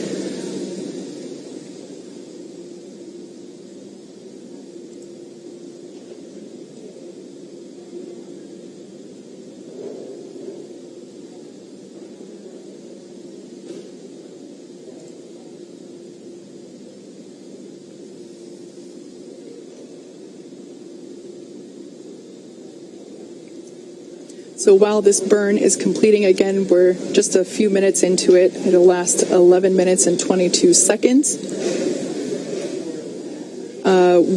We have a couple more events coming up afterward. In let me check my timeline here real quick. In just under 44 minutes, we will have the initial parachute deployment. So that is essentially when we will be deploying the Drogue parachutes, the small parachutes that are designed to further slow down the capsule as it is re-entering the atmosphere, as well as stabilizing it. And then a minute after that, we will deploy the Drogue parachutes, and that is targeted for 11:44 a.m. Pacific, 18:44 Universal. And then just a couple minutes after that, we will have splashdown. So again, that's all in just under 44 minutes. Right now, we are performing the Deorbit Burn. We've got a little over 7 minutes left in this burn. And the only performance call we've gotten so far is everything's still looking good with the propulsion system on Dragon. Once this burn completes, we will have kind of a couple minutes, about 3 minutes to catch our breath before things pick right back up and we get the nose cone closed. And then there'll be a bit more of a gap, and at that point they will maneuver Dragon to its entry attitude, essentially heat shield pointed down and into the line of velocity, and that heat shield protecting them from the heat of re-entry. Temperatures getting up to about 3,500 degrees on the Dragon spacecraft. But everything looking good. We're about 5 minutes into this deorbit burn. Again, it started right at 10:56 a.m. Pacific time, 17:56 GMT. Dragon was flying about 260 statute miles just off the southwestern coast of Australia.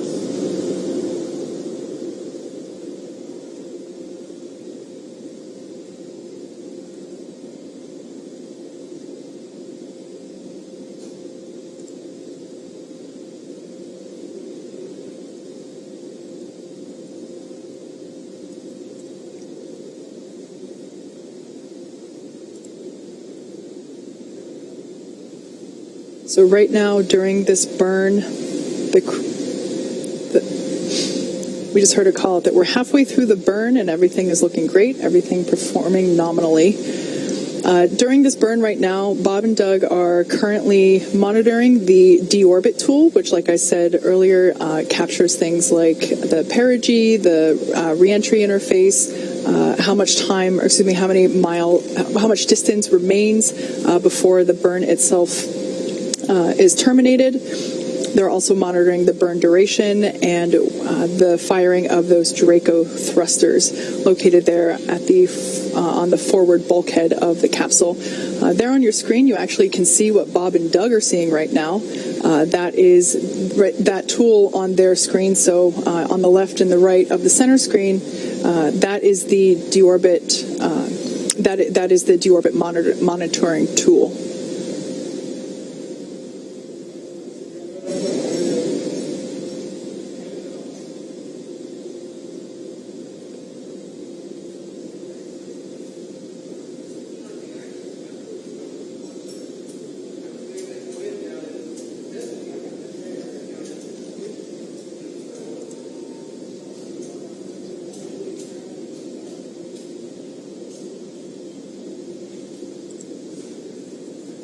Just past 7 minutes into the burn, a little over 4 minutes remaining.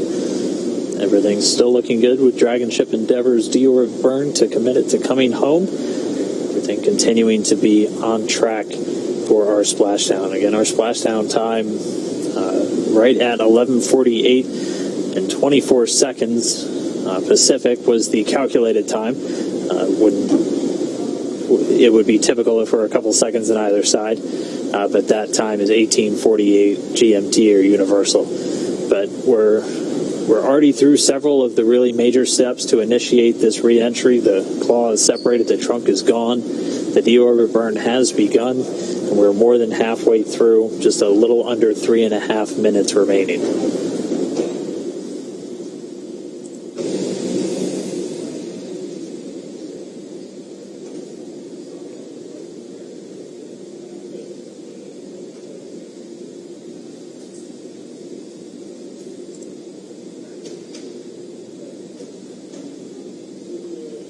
There on your screen is a shot of our Mission Control Center here at SpaceX headquarters in Hawthorne, California, where the Dragon operators and mission leaders are there monitoring Dragon's progress. They continue to watch the propulsion data and all the GNC data, making sure that everything is looking healthy and nominal.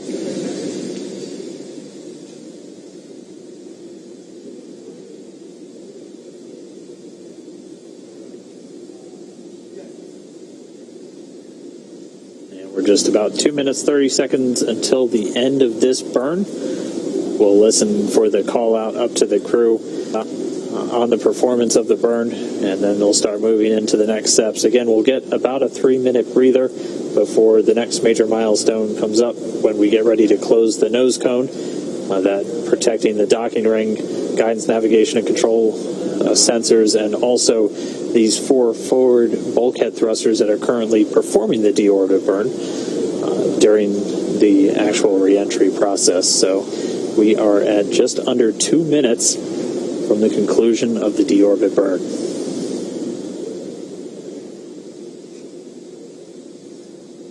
Again, Dragon is committed to its splashdown point.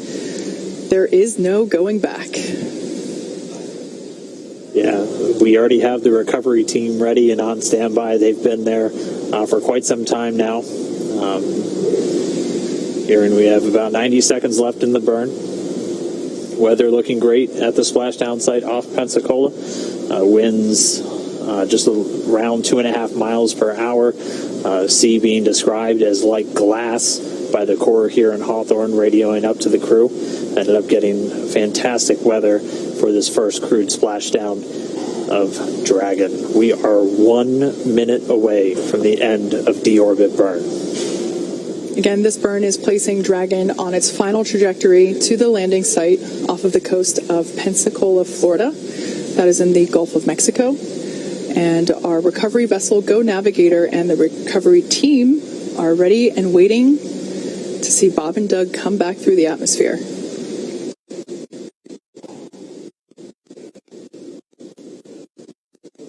Like we said, this deorbit burn, during this deorbit burn, not entering the atmosphere just yet.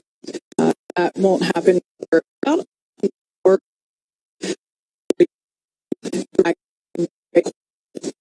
touchdowns.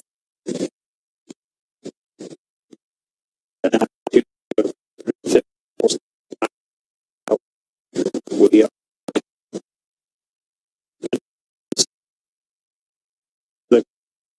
on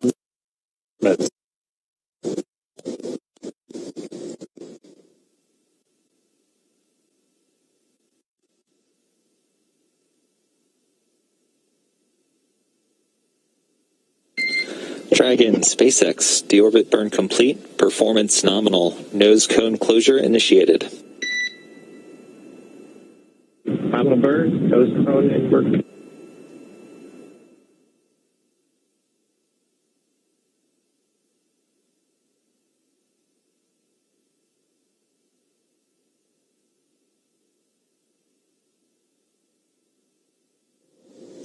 all right.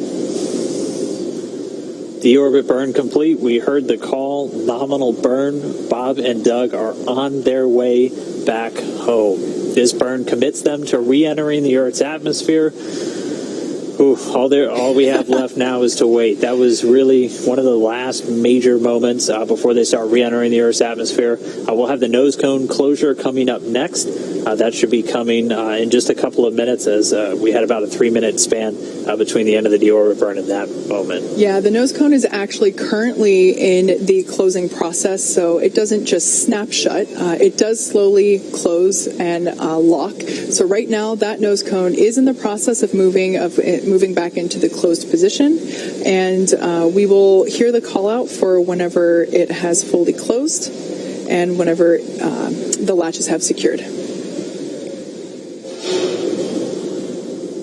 Seeing some data, it looks like it's about halfway there. It's opened a little bit more than 90 degrees. I think the exact count was 110 degrees opening range or range of motion for the nose cone. So we're a little more than halfway now to getting that nose cone closed.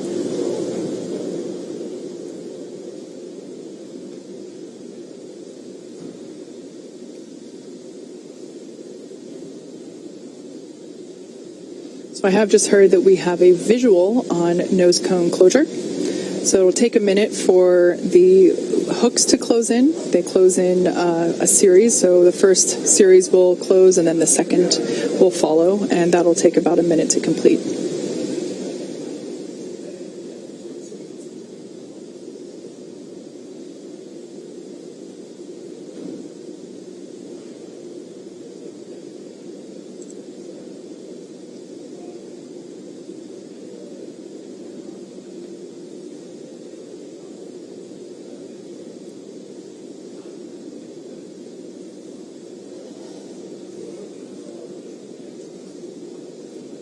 All right, well, as we just wait for the finish to that nose cone closure, we'll have a bit of time again. We'll have about 20 minutes, or a little over 21 from right now, until we really start re-entering the Earth's atmosphere. We're expecting that entry interface in about 21 minutes. And then right around that time, we'll also be looking for that blackout we've been talking about.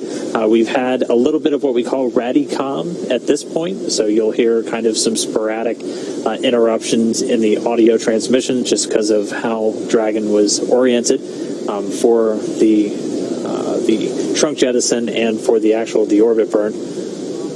But that blackout period will be due to the plasma that builds up around the capsule, interfering with those antennas either sending or receiving data.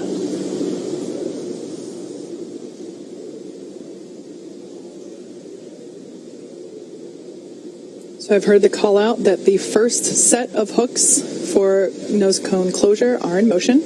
So this will complete in 2 sets. The first set is now in motion. So really good news to hear that. Everything looking good so far.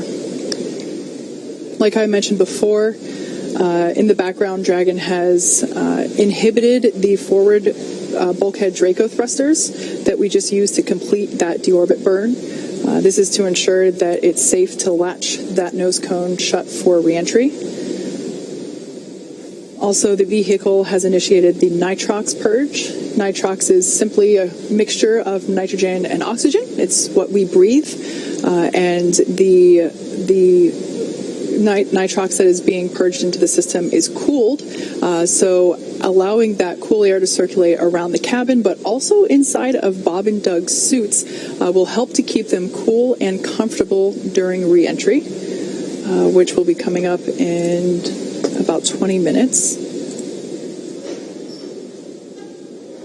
We're currently tracking 23 minutes and 20 seconds until entry begins.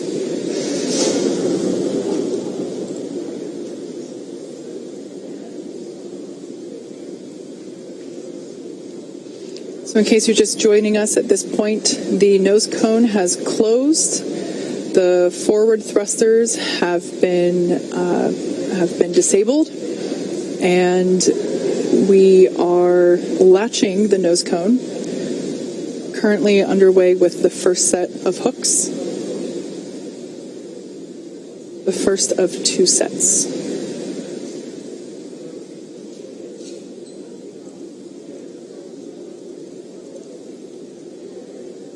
And we just had confirmation that the first set of hooks is closed, so now the second set will begin to close as well.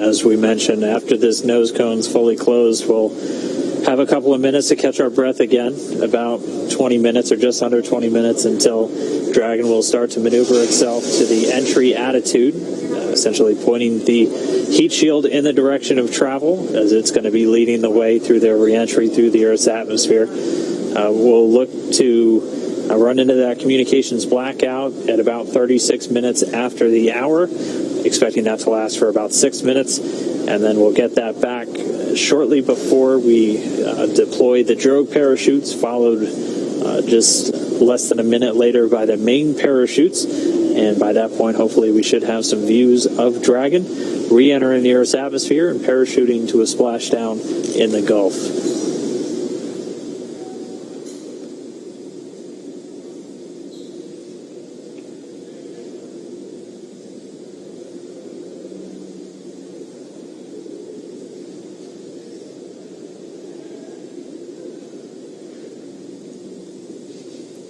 So there in the front row of Mission Control in the center, you can see CEO Elon Musk and our President Gwen Shotwell sitting side by side at those center consoles. In addition to those two, the room is filled with Dragon operators and mission leaders who are continuing to monitor the health and telemetry of the crew and the capsule. Right now, nose cone closure is underway. The first of 2 sets of hook latching has completed. And we just heard a call out that the nose cone... SpaceX nose cone is secure for entry. Copy. We see it on board. All right, great confirmation there. Back and forth from Mission Control here to Bob and Doug up in Dragon Endeavour. That Bob and Doug have also confirmed on their displays that the nose cone has closed nominally and it is secure for entry.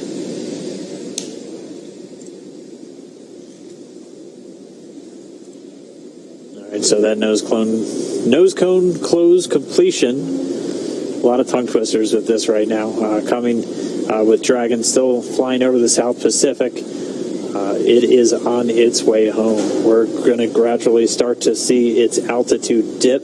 Right now, already only 207 miles over the Earth's surface. It was at about 260 miles when it was still over on the other side of the Pacific Ocean off the southwestern coast of Australia when it fired its engines for that Deorbit Burn.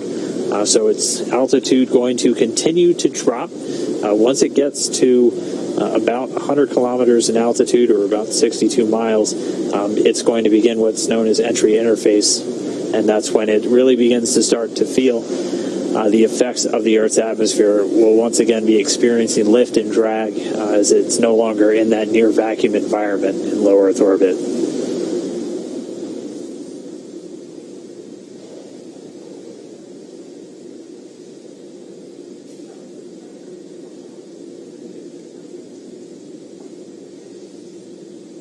So we're essentially stepping into the second half of entry.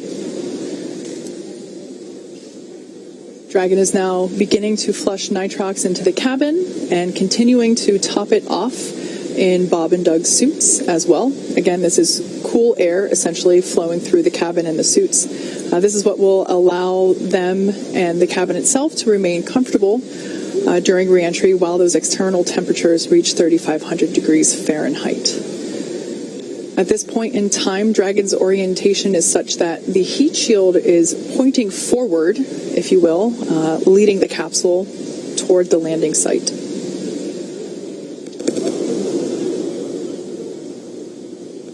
If you've been following along over the last couple of days, you know that weather has been a big ticket item for us. The recovery team has been busy over the last week working to determine the selection of a landing site. In order to increase the options for space station departures, the team identified a total of 7 possible splashdown locations. In order to meet NASA's timeline requirements for crew recovery, these potential splashdown locations have to be close to a port, and they have to be close to medical facilities.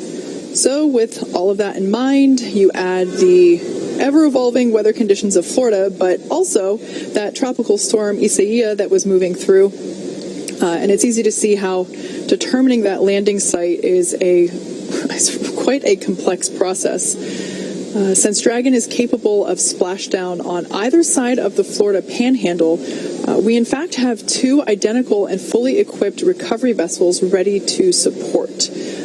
One in the Gulf of Mexico, which is what we're utilizing today, Go Navigator, and the other located off the east coast of Florida, able to service landing sites in the Atlantic Ocean. That one is Go Searcher.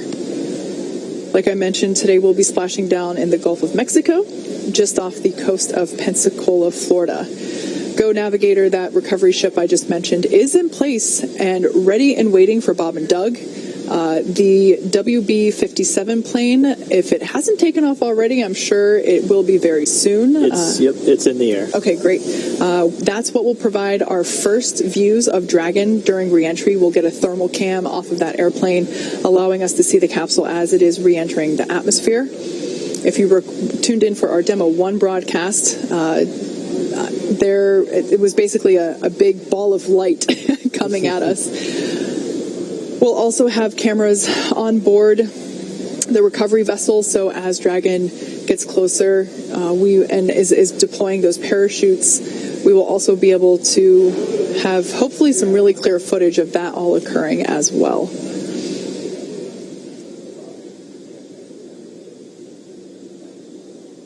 All right, so Dragon's altitude continuing to dip.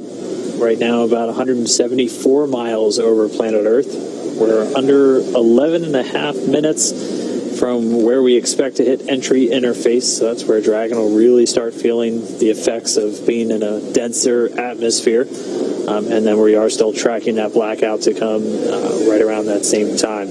We are under 27 minutes away from splashdown. So we are under 27 minutes away from Bob and Doug being on planet Earth for the first time since May 30th. To kind of put everything in perspective, the Dragon capsule departed from the International Space Station several hours ago, but according to what Dan just said, it's essentially halfway home just based on altitude alone. So the International Space Station is about 250 miles above Earth's surface. I think right now it's between 250 and 300. I think right now it's about 263 miles above Earth's surface. So based on that telemetry that Dan just read off, is from an altitude standpoint, Dragon is halfway home, and yet that second half is going to be covered in the next 27-ish minutes while we wait for splashdown and recovery, versus the several hours that we've been covering since yesterday. Yeah, and we will continue to see its speed drop as it's dropping out of orbit. It's starting to hit the atmosphere. It's starting to slow from the effects of that friction, generating the heat on the heat shield and building up the plasma eventually around the spacecraft. Its speed's going to continue to drop. It's already below 17,000 miles an hour, and it'll drop to essentially a terminal velocity of about 350 miles an hour right as those Drogue chutes deploy. And those are going to pop out when sensors on the Dragon spacecraft, both GPS and pressure sensors, tell the spacecraft it's at the right altitude, and then those will automatically deploy. Those Drogues coming out of the top section of the spacecraft using two mortars, or pyrotechnics essentially, to deploy those to do the initial slowing and stabilizing of the Dragon capsule. Yeah, then after that, the main parachutes will pop out and further decelerate it to about 119 miles per hour. And then that will continue to decelerate. And by the time that the capsule is splashing down in the Gulf of Mexico, it's only going 15, 16 miles per hour. So significant reduction in speed there over just the course of a couple minutes. That, of course, is a pretty comfortable speed. The way that the astronauts have described it previously with other types of missions also landing down, doing land landings at about the same rate. They said it feels like you're in a minor fender bender. Yeah, you're definitely running into something.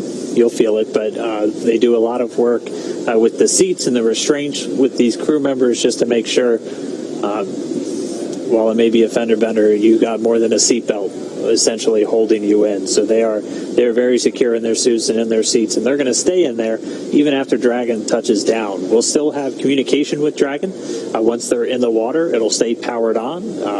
Probably most importantly, the air conditioner will continue to work while they're in the capsule in the now Gulf of Mexico, and much warmer temperatures than they've seen for the last couple of months.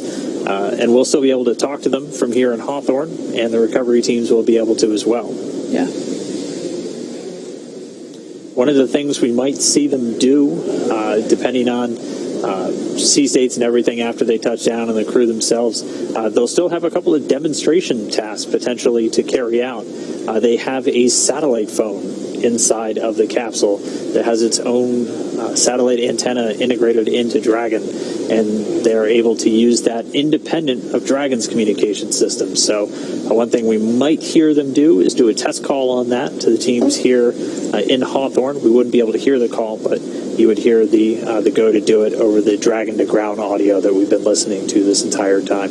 So Still have a couple of demonstration steps, essentially, as, again, this is a test flight. This is the flight to really prove out Dragon systems, to bring crew members from Kennedy Space Center to the space station and return them safely to Earth. And so far, we have had a flawless ride downhill. We've completed the Deorbit Burn. Dragon is continuing to drop down. It's right now at about 132 miles over the Pacific Ocean. Pretty soon we're going to see its ground track cross over Central America, out over the Gulf, culminating in that splashdown in the Gulf just off the coast of Pensacola.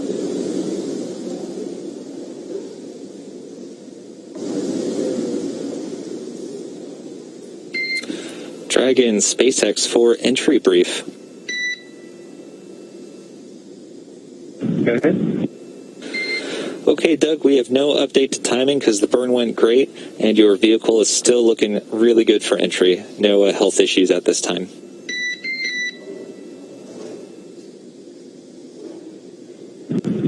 Okay, Dragon copies. Thank you. In addition, the recovery team is go and the weather is still great. Winds are about 2 knots and waves about 1 foot. From the ship, they're reporting very calm. How copy? Copy. Good weather at the landing area. Thank you. Okay, and last piece is that we do expect some additional Radicom during entry prep 2 due to vehicle attitude. So if you can get us your entry check report a little bit prior to entry prep 2, we'd appreciate it. Copy. We'll go. Okay, thanks, Doug. So there we just had a bit of a briefing between Mission Control and Bob and Doug up in Crew Endeavour. Just confirming with them that the Deorbit Burn was great and that the timing on their pads doesn't need to be updated. We are able to upload new trajectory calculations, including times that remain live depending on how the burn goes, and at this point in time, those don't need to be updated. It is important that they do remain accurate because Bob and Doug, their primary mission right now is to continue to monitor the vehicle status and telemetry and data being presented to them on their touchscreen displays in front of them, and so during the more dynamic events, they certainly want to be aware when things like parachute deploy will be happening and when splashdown is expected. So making sure that the timeline of events, the sequencing is accurate is certainly important in order for them to stay aware and updated of upcoming events. Just another quick position check. Dragon still out over the Central Pacific, down to about 108 miles in altitude. We're expecting that entry interface to come up in the next 4 minutes or so. Again, at that point, Dragon should be at an altitude of right around 62 statute miles, or about 100 kilometers, and that's when it really starts to feel the effects of the atmosphere. It starts to experience the lift and drag and other atmospheric effects it's been free from while flying in the near vacuum of low Earth orbit. So continuing to drop in altitude, still looking for an on-time splashdown. Should just be about 19 minutes from now.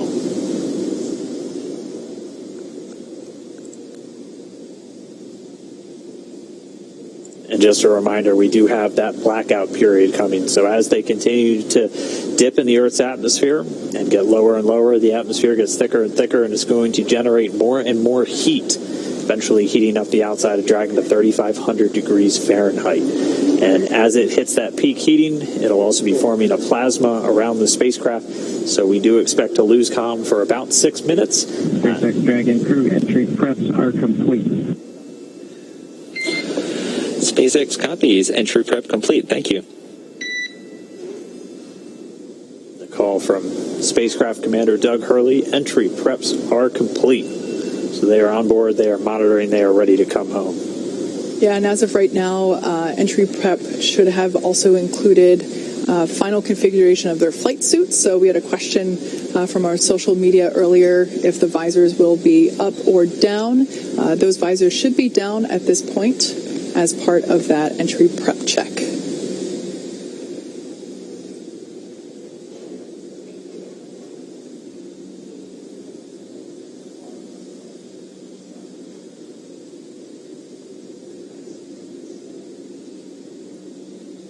In that last briefing, we also heard that the weather is looking good. In a previous report, the phrasing was, "It looks like glass." And that is certainly ideal for a water splashdown. That being said, the recovery timeline, Bob and Doug should be out of the capsule within an hour after splashing down.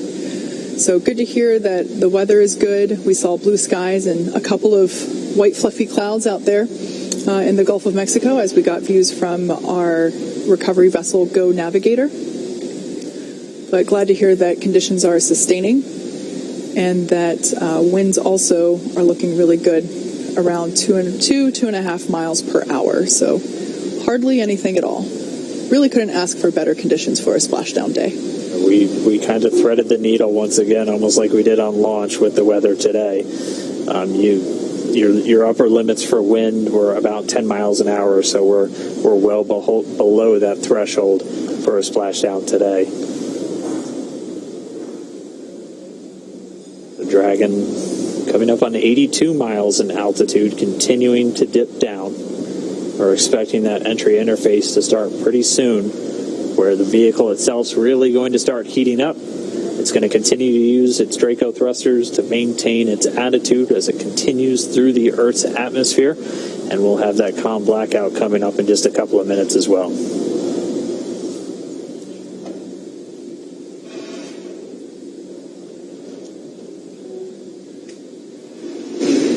Just heard the cabin purge has started again. This is when they're going to flush the cabin of Dragon with cooled air. They're also going to do a suit purge, running cooled nitrox through the suits for Bob and Doug just to keep things at a comfortable temperature for them as the capsule goes through the re-entry and starts to heat up.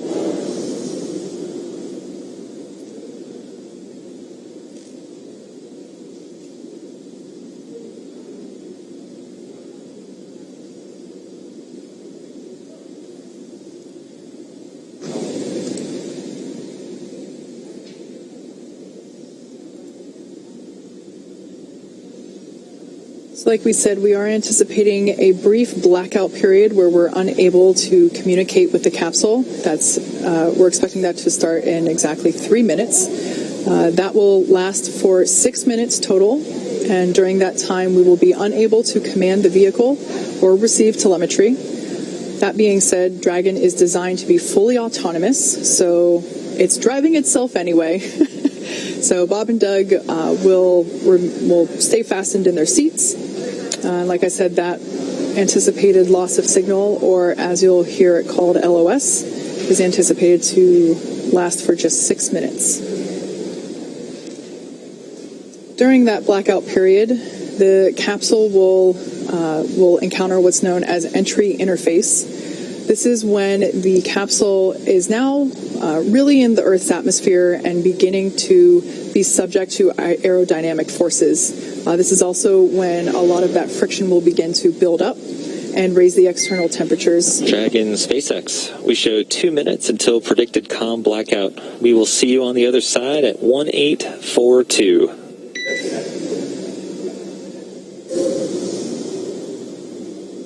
Dragon copies 1842. We'll talk to you then. So there's that heads up communication from Mission Control to Dragon Endeavour, confirming that comms blackout. Like I was saying, during the blackout, the Dragon capsule will be going through entry interface, where it is encountering aerodynamic forces, really starting to build up the external temperature and that external temperature will reach about 3,500 degrees Fahrenheit. However, the interior of the cabin is environmentally cooled, so Bob and Doug should remain comfortable during their descent. There will be cool air flowing not only through the cabin itself, but also through their suits. The suits have sensors on them that are able to detect the temperature inside that suit, and once that sensor reads that it has reached the maximum temperature threshold, it'll flush the suit with some cool air and really circulate and cool it down.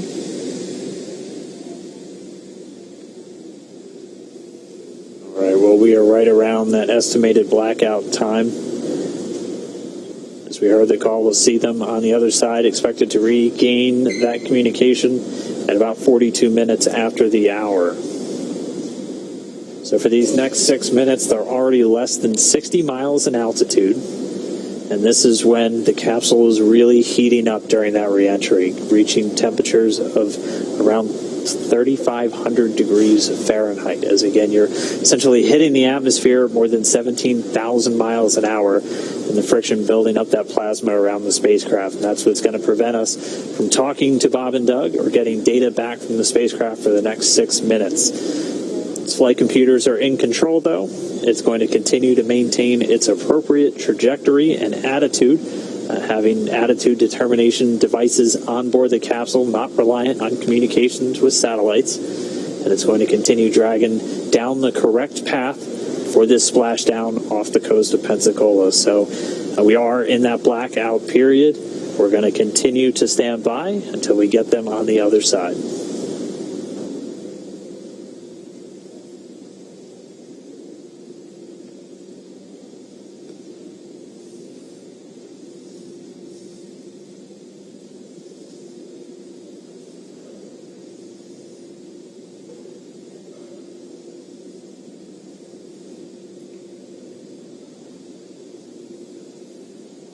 And just about 2 minutes after we get acquisition of signal, AOS, back with Dragon, we're going to be looking for those parachutes. And we should hopefully be getting some views from a couple of our assets out at the landing zone, including our WB-57 high-altitude research plane, which is going to be relying on Dragon's telemetry to actually lock onto it in the sky and give us an infrared view of the capsule during the final stages of reentry. We're going to be looking for the Drogue deploys at about 44 minutes after the hour. Those will be 2 Drogue shoots that are going to come out when the vehicle is still moving at about 350 miles an hour. It'll be at an altitude of about 18,000 feet.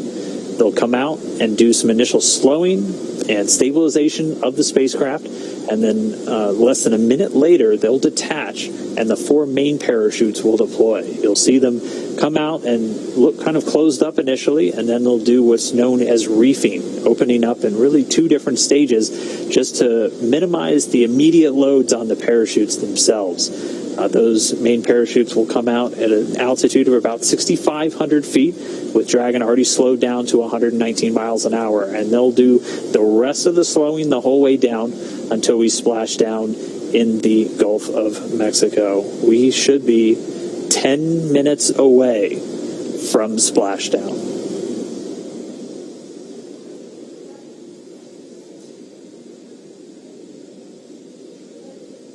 So right now we're getting our cameras on the WB-57 airplane, which is in the area, getting those cameras ready to give us our first glimpse.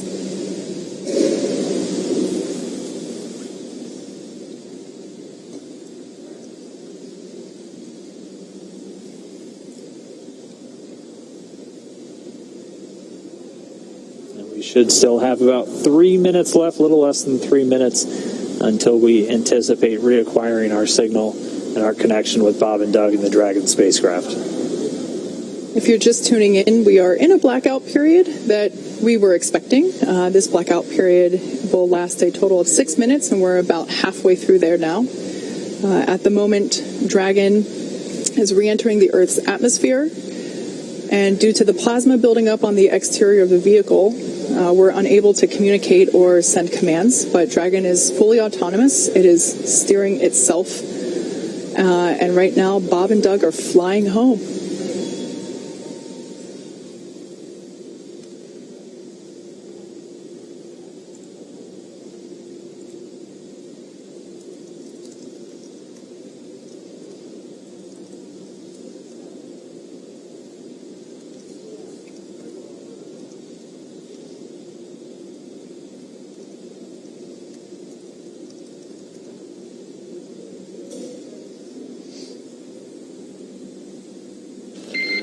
Dragon SpaceX comm check.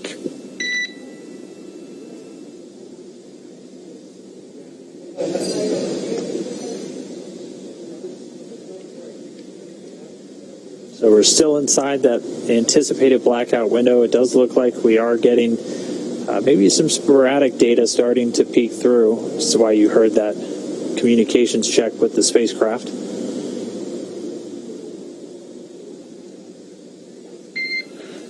Dragon, SpaceX, comm check.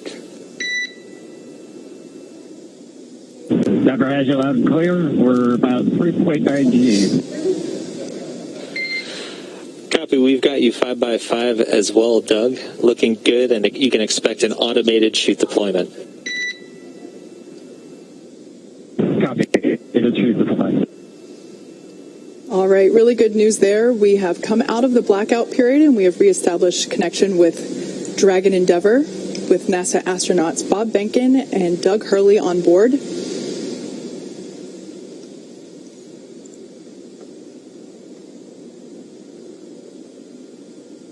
We were able to reacquire that communication a little bit earlier than expected, and now we are just waiting. We should just be about 2.5 minutes away from that initial Drogue chute deploy. Yeah, 2 minutes and 26 seconds. AGPS has converged. Copy that. You may have heard earlier that Bob and Doug are currently experiencing 3.5 Gs. Not too bad. That's about what they pulled during the ascent phase. Just like a mild roller coaster.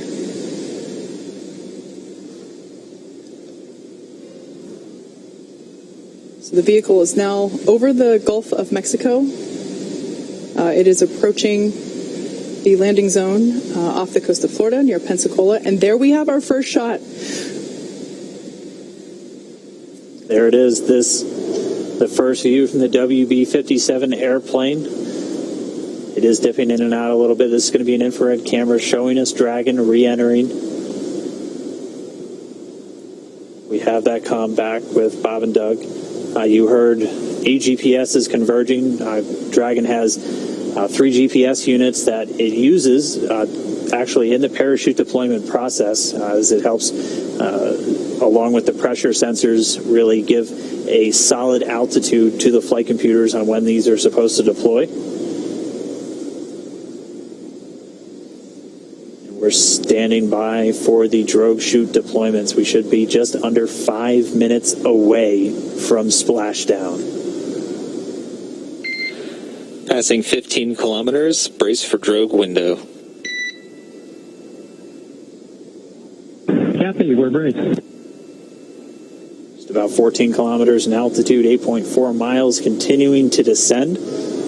There on your screen, we have a shot of the capsule as it is preparing to deploy those initial parachutes, the Drogue parachutes. Again, these parachutes help slow the vehicle down even further and help stabilize in preparation for main chute deployment.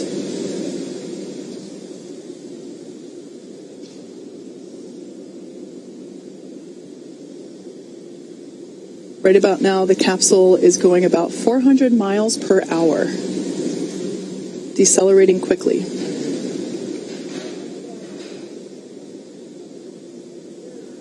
And standing by for Drogue deploys.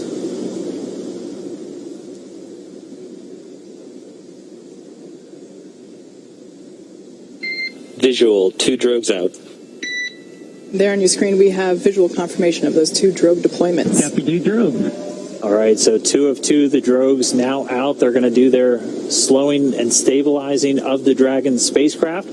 They should be detaching in just a few moments, and then we'll see 4 parachutes, the main parachutes deployed. Dragon under Drogues. Drogue descent rate nominal.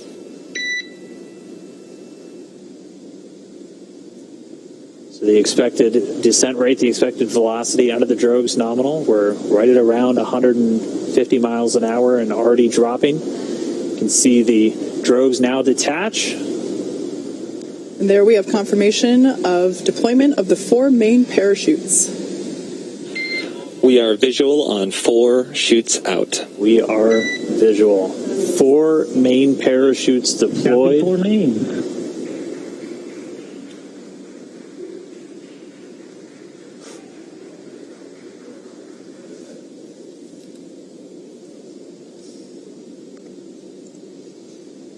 So at this point, the main parachutes have deployed. They are inflating, as you can see there on your screen, continuing to slow Dragon down significantly.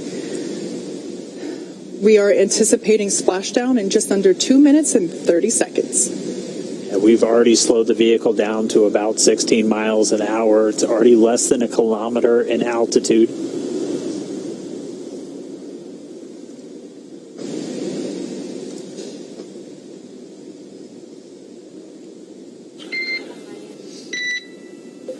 Main chute descent rate nominal, passing through 700 meters.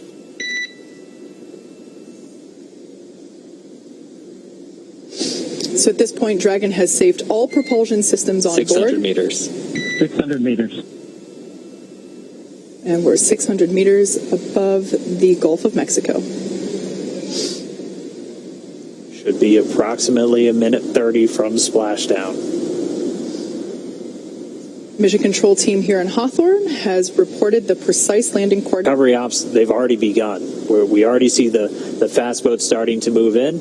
We're still maintaining that good communication back with Bob and Doug and the team here in Hawthorne. Pretty soon we should be getting the go for them to move in, begin their hypergol sniffs, and begin wrangling up those parachutes. But we can see Bob and Doug inside the capsule back on planet Earth. Yeah, those fast boats will be moving in to do a couple of things. They'll be performing what's known as a sniffer test. That's essentially to ensure that the air around the vehicle doesn't have any toxic fumes from the hypergolic propellants on board. So once we get the all clear from there, the water recovery lead will give the go for approach, and that's when the first fast boat will actually approach the capsule. Hopefully give a little wave to Bob and Doug through the window. And one of the team members will actually climb on top of Crew Dragon and begin to place the rigging equipment necessary to hoist. Verify quick comm reconfiguration. Thank you.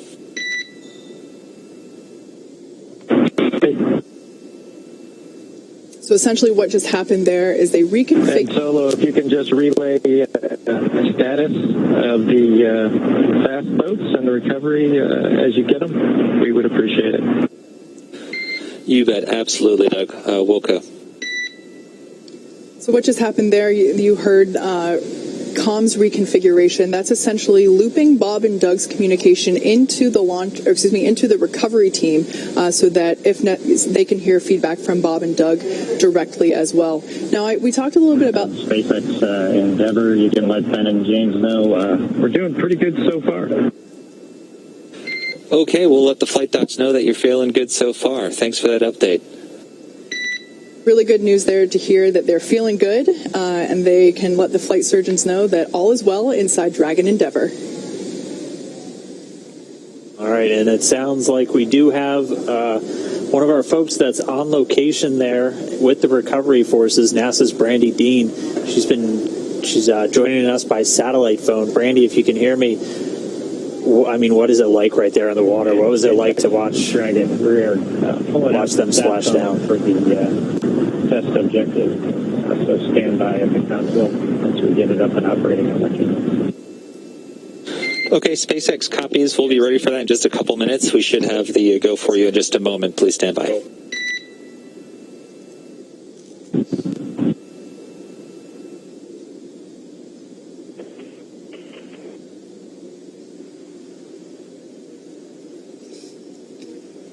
I can hear you, but they're good.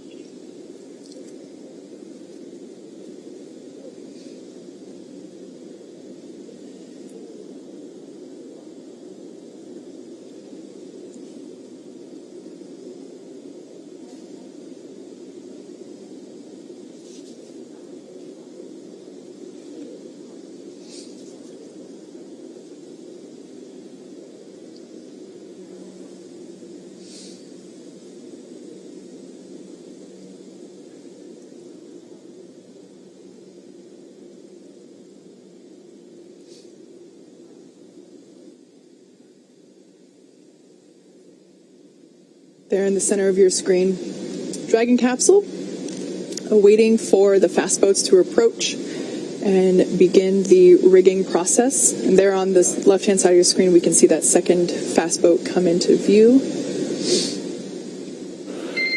Dragon SpaceX, we are go for recovery personnel to approach. Expect personnel alongside in just under a minute. Dragon copies. Thank you. The parachutes were deploying, so it's very exciting for everybody who was gathered here. That's incredible. We actually had some questions from people if you'd be able to hear the sonic boom, and we weren't sure, so I'm really glad you just answered that for us. I mean, we talked so much about the weather. You said it looks great. What was it like on the ride out there? Has it just been kind of clear skies and clear seas the whole way?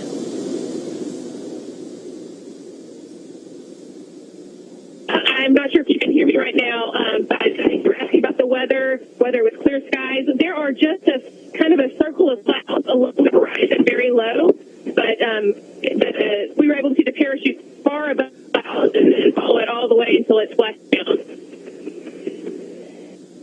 All right, well, we're not getting any views on the boat, so what kind of activity is taking place right now? We're able to see the fast boats approaching the capsule.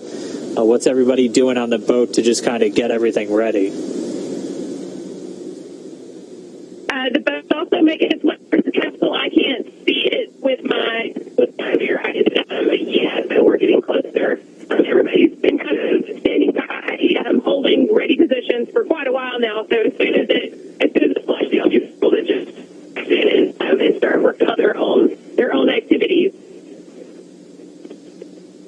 All right, copy that. Well, we're going to keep watching from here. Thanks for calling in, and thanks for being out there with everybody and getting us these great views. It's really incredible. Thanks, Brandy. Hope to get you back in port soon, and we'll talk to you back in Houston. Thank you.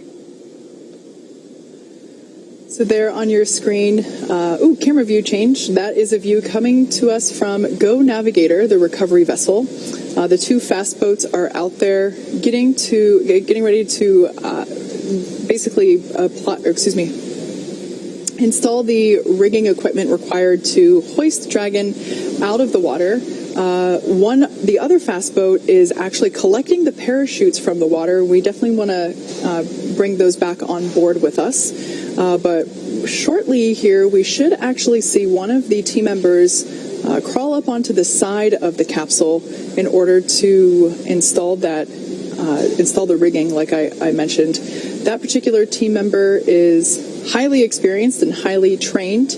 As you can imagine, climbing on top of an oddly shaped thing in the ocean could be a little tricky. So this person has undergone hours and hours of training and certification in order to perform this very important task. There on the right-hand side of your screen, we see the second fast boat approaching.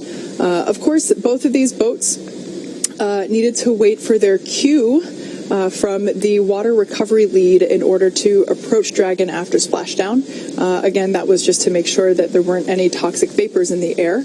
And now that they got the all clear, we do see them beginning to work on and around the Dragon capsule. So even though the camera's a little shaky, that water looks super, super duper smooth, almost like glass, which is certainly ideal for a water recovery like today.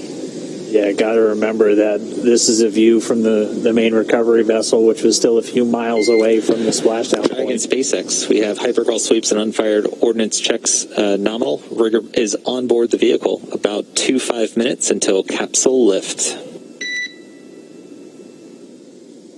After that, yeah, we see them walking outside, and good news. All right, confirmation there that all of those hypergolic vapor tests came out positive, or rather negative, which is a positive thing. So the team was able to approach, and now the crew member that is installing the rigging is on top of the capsule. It's difficult to see there because the slower vessel, the primary recovery ship, is a little further away. But as we heard, it's just a mere 2.5 minutes until they will be hoisted out of the water. I'm sorry. 25 minutes, not 2.5. I misheard that. Yeah, they're fast, but they're not that fast. We also have been hearing that the secondary boat, which its primary mission in this case is securing those parachutes, they've already got buoys attached to both drogues, and 2 of the 4 mains, and already had eyes on the other 2, so they're moving through that work pretty quickly. Again, their primary responsibility getting those parachutes together. The drogues detaching from the spacecraft right before the deployment of the mains automatically detaching immediately as Dragon detected splashdown. All of that happening right per the timeline. Yeah, we've talked a little bit about the hardwired buttons that Bob and Doug have on their seats and in their control displays, and cutting the main chutes is one of those buttons. In the event that they weren't automatically cut after splashdown, Bob and Doug would have had the ability to do so. If the winds were stronger and they caught the parachutes, it could certainly create a condition where the capsule could be moved unintentionally by those dragging parachutes. So definitely want to avoid that. So that's one of the few buttons that are hardwired into the cabin for the crew.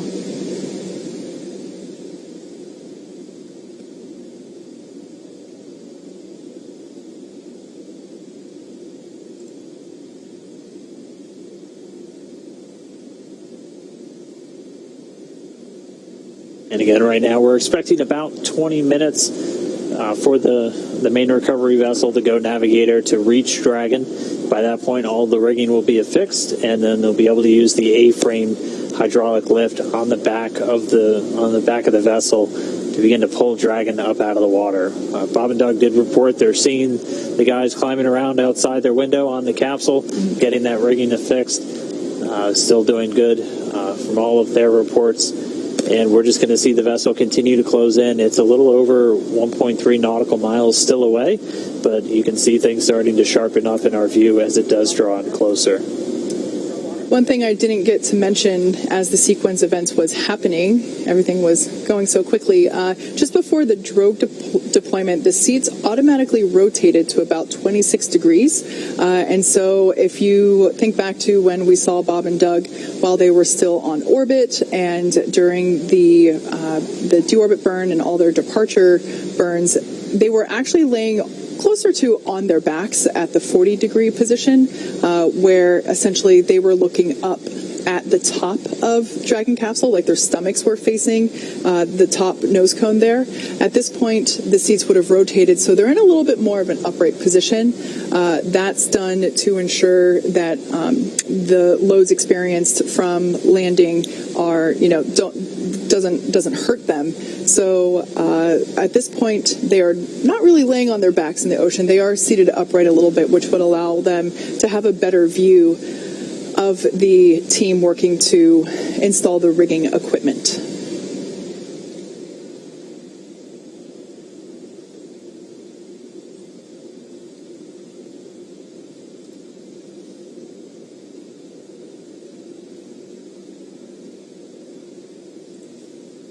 So at this point, we're at about 22 minutes until Dragon will be lifted onto the recovery vessel.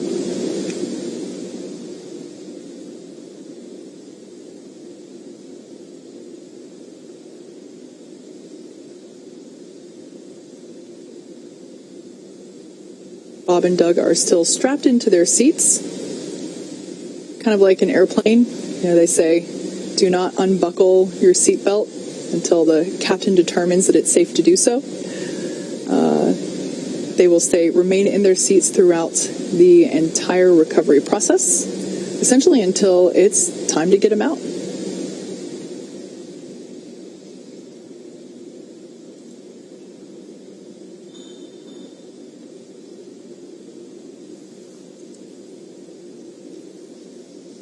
Like I said, we are expecting to lift Dragon onto the Go Navigator recovery ship in about 21 minutes.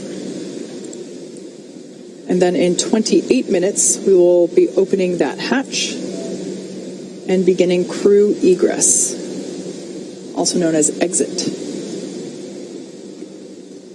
And we did hear the rigging is pretty much complete, so right as they arrive there at the capsule, the main recovery vessel will be able to begin getting it up out of the water.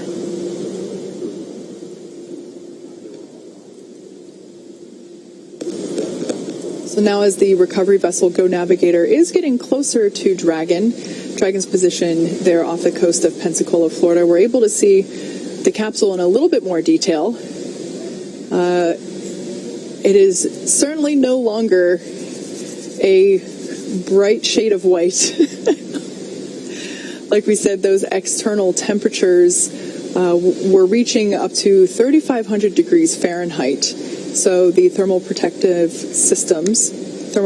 systems enable Dragon to return while keeping the internal temperature rather temperate. And you are seeing a few more boats than expected. The team's currently working with a few private vessels in the area, making sure that they get out of there.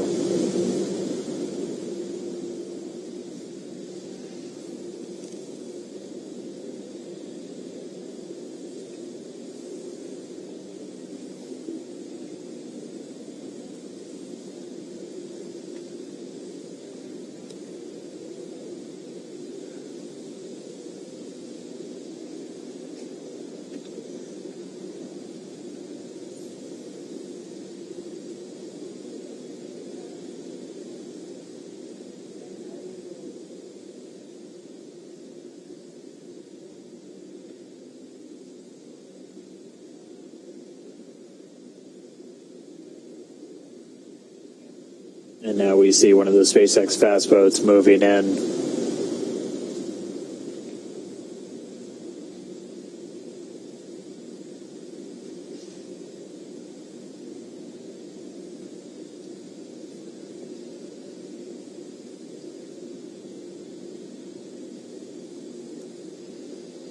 So we are being advised that the recovery team is radioing out to the vessels in the water near Crew Dragon to vacate the area so that we're able to extract Bob and Doug safely.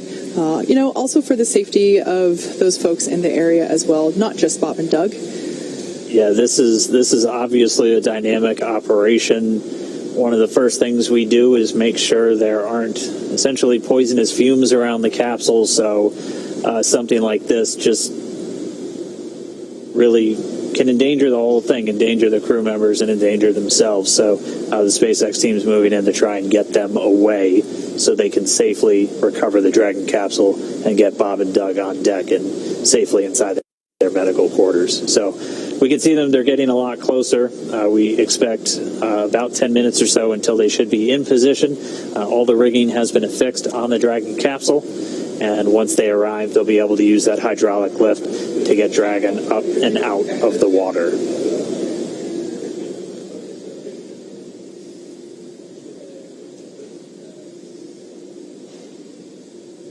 So the recovery vessel Go Navigator is getting closer and closer to Dragon Endeavour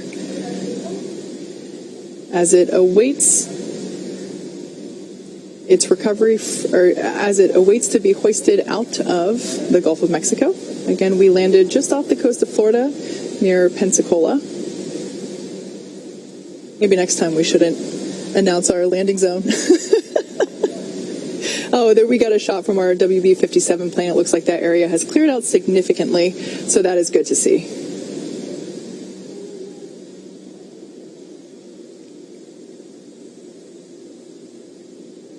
And we're also hearing that all of the parachutes have buoys on them, so also good news as the recovery process continues for SpaceX Demo-2.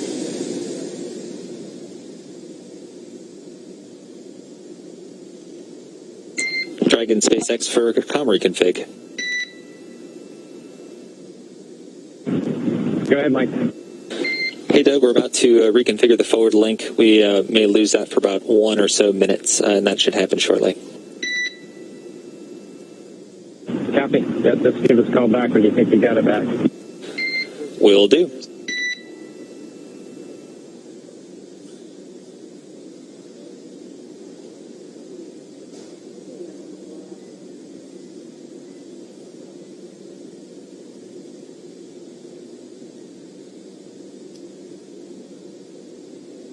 So as the main vessel gets closer, it's going to back up and get its hydraulic lift set up right next to the Dragon capsule, still in the water.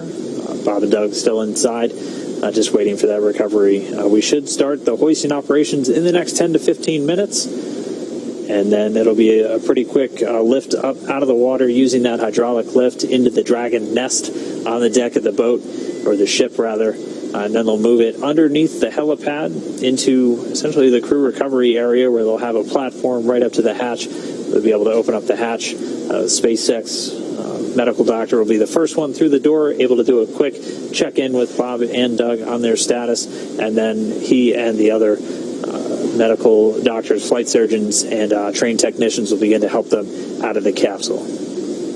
Yeah, earlier, just after splashdown, we did hear Bob and Doug report that they were feeling good after re-entry, so that was relayed to the flight surgeon, and good news to hear. Again, this is a view coming from the WB-57 plane as it is circling the area, and we can see Dragon awaiting to be pulled out of the water. Again, we are anticipating that lift to begin in just under 15 minutes. We're approaching 14 minutes here. And then in 21 minutes, we will have an open hatch. And you can see the main recovery vessel in the top right there. That's the helipad with the big SpaceX X on top. It's now backing up towards the capsule. Certainly not to be confused with one of our landing drone ships.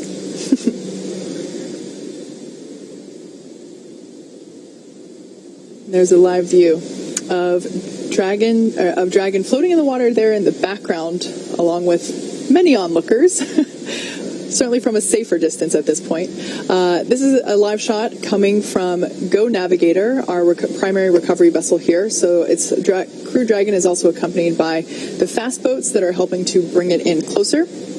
And there you can see a couple of the recovery team members on the deck. And also just behind them, we get our first good view of the nest. Yes, so this is essentially the nest in the background there. Dragon will be hoisted using the hydraulic lift out of the water and into that nest. That nest will then be pulled towards the camera from this view, towards those individuals on that upper deck there. And that's where the... Dragon SpaceX comm check. Loud and clear, Solo, how us? Loud and clear as well, and from the video, it looks like the boat is about one length away, about 5 to 10 meters, backing up to you. Copy that. Thanks for the update. All right, so good news there. We're getting ready to see Dragon to be lifted out of the water and into the recovery nest. As I was saying, that nest will be pulled towards the camera, towards the upper deck that we saw there, and that's where the medical stretchers will be waiting to assist them into the medical bays for evaluation after capsule egress. It's already been 25 minutes since they splashed down. It doesn't feel like it. That was definitely the fastest 25 minutes of the day. The timeline we were anticipating was for the lifting operations to start within about 30 minutes, so we're pretty much right on the timeline still. That's been a pretty common thing so far today. You can see them with one of the fast boats getting it positioned to start moving out with the additional rigging to affix to the Dragon capsule, where they're going to use this A-frame to pull it up out of the water. And you can see the Dragon nest at the very bottom. It's that circular object with the A1 right on it. So while this is the first time we are recovering a capsule with crew members on board, the recovery team has been... And Dragon, just letting you know, we got a couple lines connected and rigging is in progress. Copy that, SpaceX. Thank you. All right there. So just updating the crew that they might feel some momentum as a couple of the rigging lines are attached. There we can actually, there's our first good shot of the individual who is placing that rigging equipment. Again, that's someone that's highly specialized and very well trained for these operations. As I was saying, the recovery team has rehearsed and practiced this with Bob and Doug themselves, actually, in a test capsule, practicing the egress as well as They have they have practiced the recovery process many times, and actually through those practice runs, they have effectively cut the recovery period in half from the initial Demo-1 mission. So it's really nice to see that the process itself, after being rehearsed and carefully choreographed, is going super efficiently. Again, safety is the #1 priority, so making sure that only personnel involved in active recovery operations are present on the deck. You may have heard us mention before that there are about 40 people on board today, but we certainly don't want anyone in danger or to fall overboard. That guy intentionally jumped. Speaking of falling overboard. We're ready. Thank you. All right, so the crew was just told in the next 30 seconds, they have the lines affixed, so they're going to start lifting the capsule up out of the water. And at this point, the communication we're getting with Dragon is actually being routed through the boat itself at this point. So there we can see the lift. Dragon is out of the water. Yeah, so now now that A-frame is going to start swinging it back. And it's bound right for that nest at the bottom of your screen.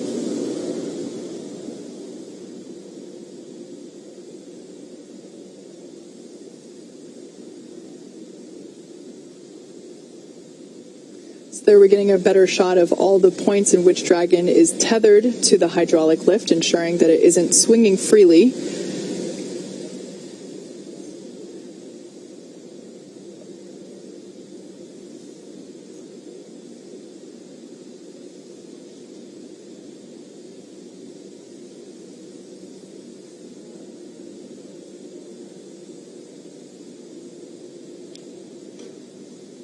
And there we can see Dragon Endeavour being carefully set down into the recovery nest on top of Go Navigator. Dragon SpaceX, welcome aboard the recovery vessel. Recovery personnel are completing final checks and preparing to translate you to the egress platform. Pretty happy. Thank you. So for the first time in 2 months, NASA astronauts Bob Behnken and Doug Hurley are on some sort of ground. I guess we can't call it solid ground because it is a ship. However, it is the first time that they are not in space, on a rocket, or bobbing in the ocean. Yeah, so now that they're in the nest, they're going to start translating it forward. And Dragon's going to move into essentially the hangar section underneath that helipad and then up to that recovery platform that we saw a little bit earlier. At that point, the spacecraft technicians will work to open up the hatch. As we said previously, it's a manual process with a couple of different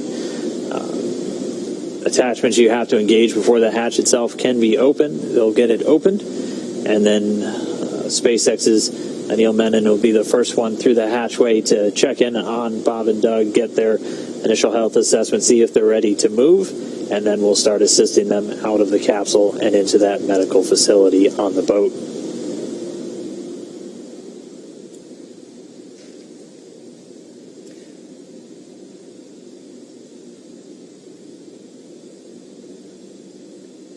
So at this point, the recovery team is doing final securing of the capsule in preparation to actually move the recovery nest closer to the interior of the ship. It'll actually be in a little bit of a covered deck there. We saw that camera view earlier, looking straight out from the center of the boat. So once Dragon is secured in the nest will be translated then forward and closer to the recovery, closer to the position in which we're able to actually open the hatch. So while Dragon is on board safely, we're not able to do that just yet. Yeah, they're working to detach some of those lines that were used to hoist it using the A-frame, and we heard that they should be done with that in just a moment, and then we'll start that translation.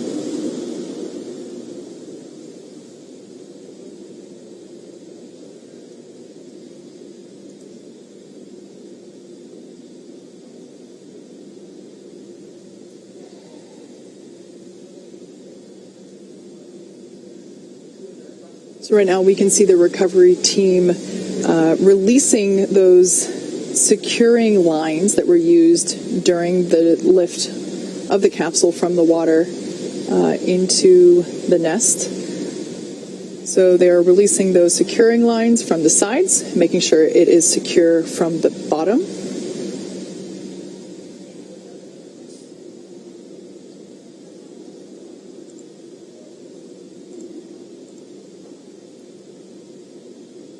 And there we see Dragon moving forward.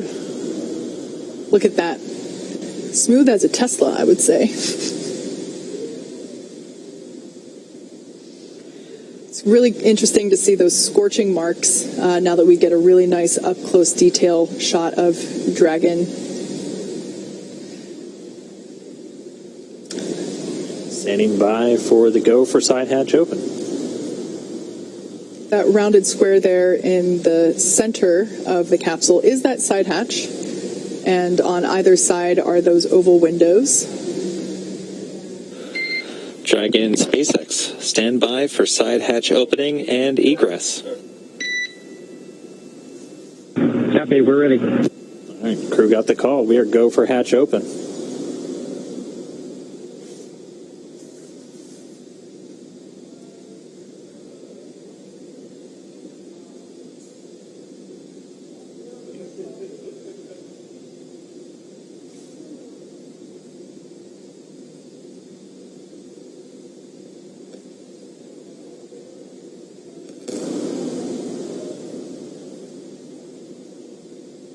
And if you look closely, immediately above the hatch, you can see the area where you can see them working in now. That's where those drogue chutes deployed from. The two circles on either side were where the mortars were. The main parachutes now hidden by the platform underneath the side hatch.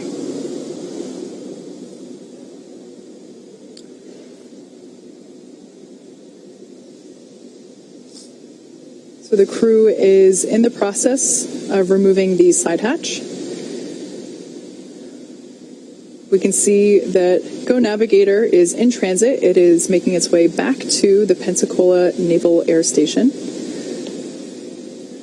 However, Bob and Doug will get a ride from the recovery vessel via helicopter.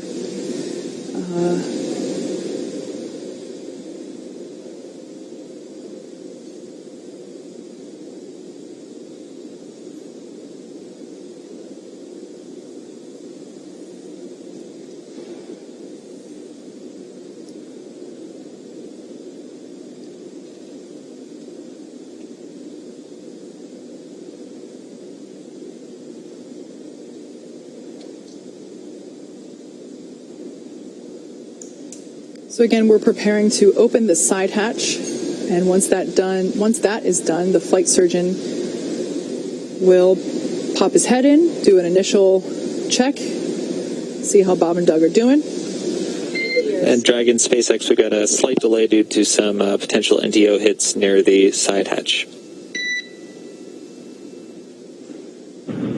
Copy, Mike. We're standing by.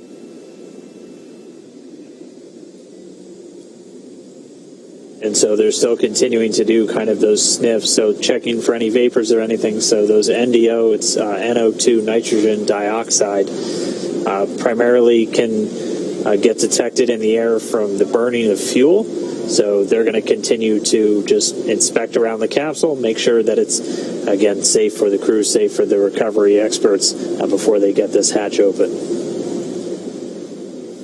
But again, moving right along the timeline, it's since they splashed down at 11:48 a.m. Pacific.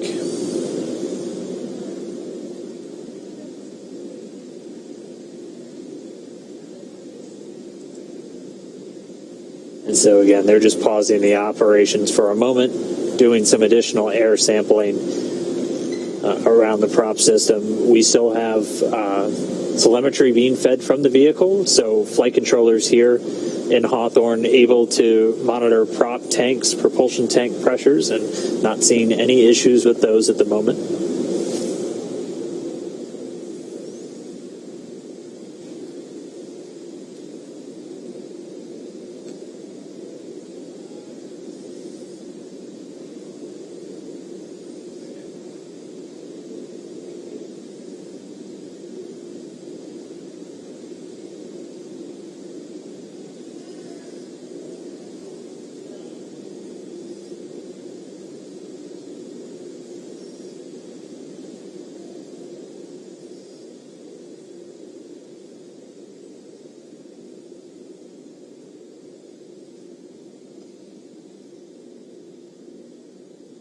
So again, just a short pause in the operations as, again, they're just sniffing around the capsule, making sure we don't have any readings that might indicate a fuel leak or anything around the vehicle. They did detect some NDO, some nitrogen dioxide, which is typically a residue that arises from the burning of fuel. So they're continuing to do just a couple of different air readings, grab samples essentially, before they proceed with the hatch opening.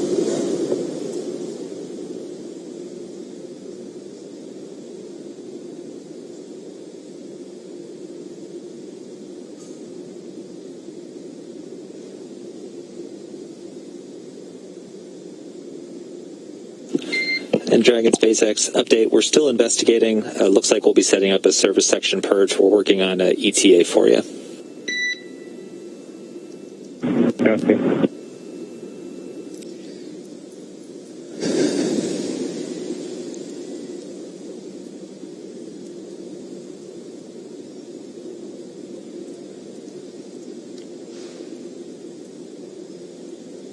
In case if you're just joining us, NASA astronauts Bob Behnken and Doug Hurley have safely returned from the International Space Station. They made an on-time splashdown in the Gulf of Mexico just off the coast of Pensacola, Florida at 11:48 a.m. Pacific, 18:48 a.m.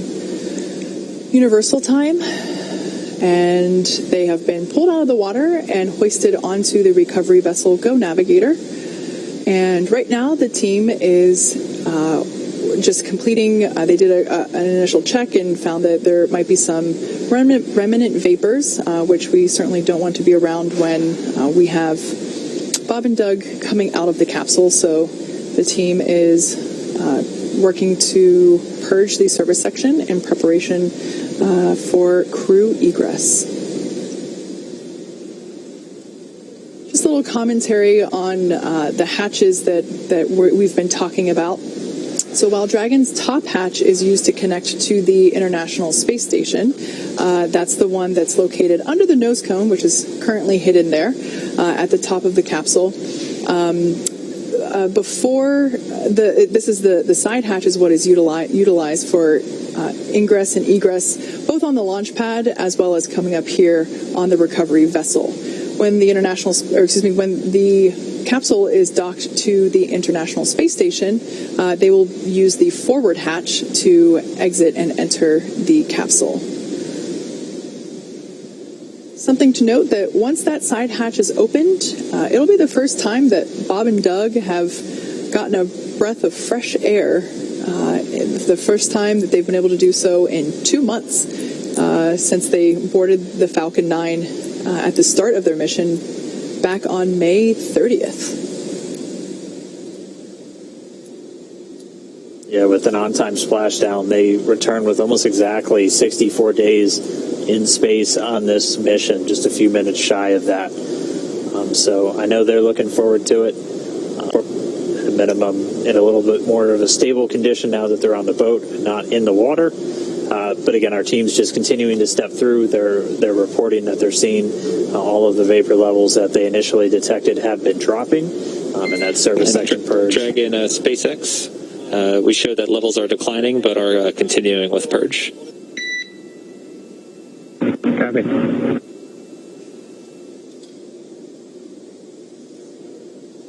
And in addition, just so you know, we are not seeing any, leak indications or anything like that. These are pretty small levels, but we still need to do the purge at this time.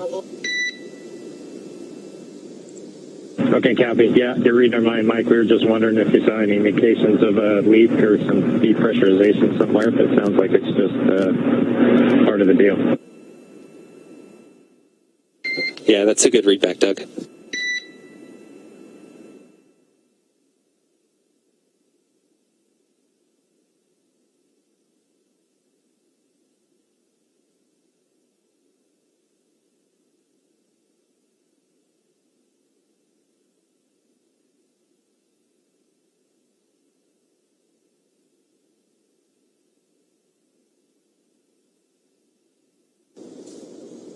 So we're just continuing to get a view down right at the hatch of the capsule. They are detecting those very small traces of a couple of the hypergalls. The one we've heard specifically mentioned was NDO or NO3 nitrogen or NO2 nitrogen dioxide. They are at very low levels, obviously not at a very harmful level, as we still have people in close proximity to the capsule. They are going through with the purge. They're not seeing any indications of a leak in the service section of Dragon. That's where pretty much all of those different fuel tanks with the hypergalls are located inside the capsule.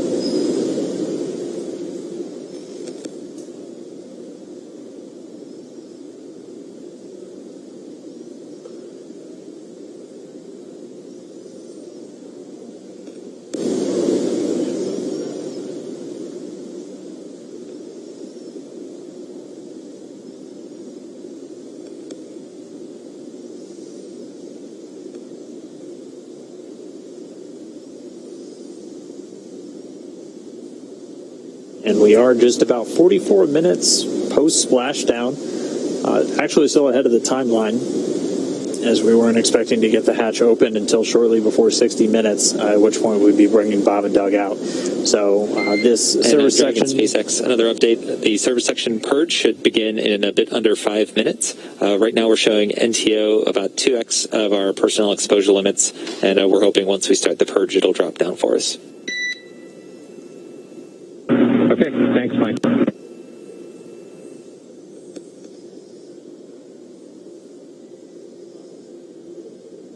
And I'm going to have to correct myself. So it's NTO, that's the dinitrogen tetraoxide, and that's one of the hypergallic fuels used inside Dragon for powering those Draco thrusters.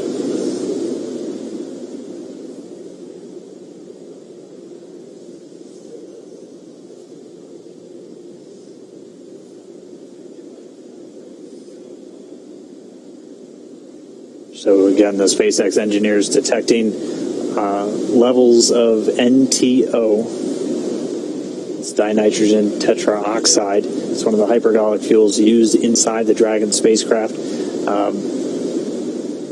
Levels higher than they would like, so they're essentially doing a purge to help dissipate any vapors in and around the service section where those fuel tanks reside in the Dragon capsule. We're expecting that to take within the next 5 minutes or so. We were still expecting the crew out inside of an hour, so still on the timeline or a few minutes ahead, and we should be seeing Bob and Doug. Once we see those levels continue to drop around the capsule, they'll begin to step through the hatch opening process once again.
So right now we're getting ready to purge the surface section. This is to make sure that the lingering NTO fumes that the team is detecting get flushed out, essentially. The service section is not the interior cabin where Bob and Doug are. It's actually the part of the capsule that is outside of the place where Bob and Doug are. It's external to the cabin, but it's inside the capsule itself. So you can think of it as the space between the exterior of the Dragon capsule and the interior space where Bob and Doug are. There's I think the interior pressure vessel, essentially. Yes, exactly. Yeah. So Bob and Doug are fine. The air that they are breathing is, that nitrox mix that they've been getting throughout the entire duration of today's operations. But it'll be essentially the area below their cabin, completely sealed off from the service section. Yeah, that service section is where there's a lot of telemetry. It's where there are the prop tanks, and we're just making sure that those get aerated so that lingering fumes are swept away. Yeah, again, they had detected higher levels than they want to see of nitrogen tetroxide. That's one of the two hypergolic fuels used in Dragon, the other one being monomethyl hydrazine. Those two fuels, essentially when thrown together, even without an ignition source, will react. That's what makes them hypergolic fuels. Much simpler, more elegant solution used in a lot of on-orbit maneuvering systems in spacecraft.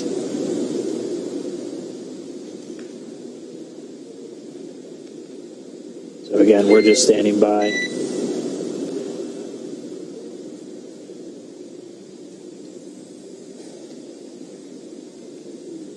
So as you can see on your screen, there is one crew member that has kind of what looks like a... Dragon SpaceX, don't have a huge update for you. Just letting you know the service section Purge is still in work.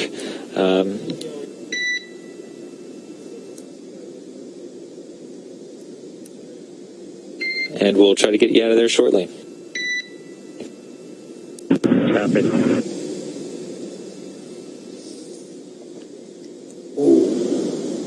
So as I was saying, two individuals on your screen there, one with a face mask and what looks like a scuba tank there with some clean breathing air. There might be another crew member with the same personal protective equipment or PPE that will come on deck here. That type of equipment, there we go. That's the kind of equipment that is required in order to perform this purge. Again, the NTO is, the fumes from that are toxic. And of course, we want to keep all crew members safe as we prepare the side hatch for opening in order to let Dragon Bob and Doug egress. Looks like limits are dropping and getting pretty good. We're still continuing with the purge just to be extra sure. Okay, that sounds good, Mike. Thank you.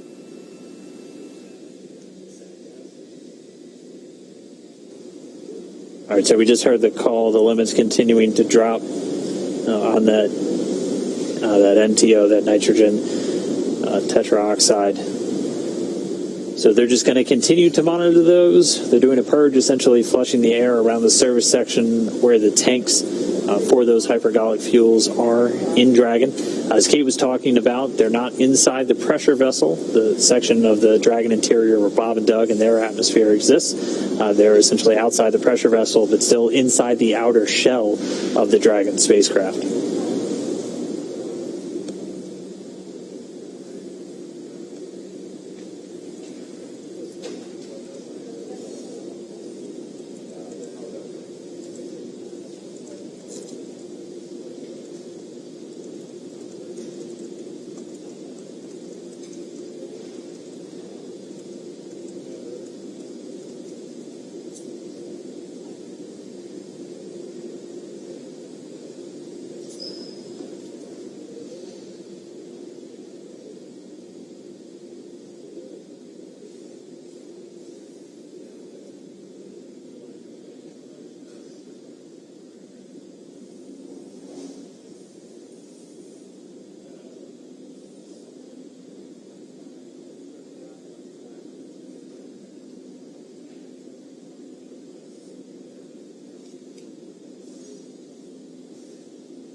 We are just about 52 minutes post splashdown.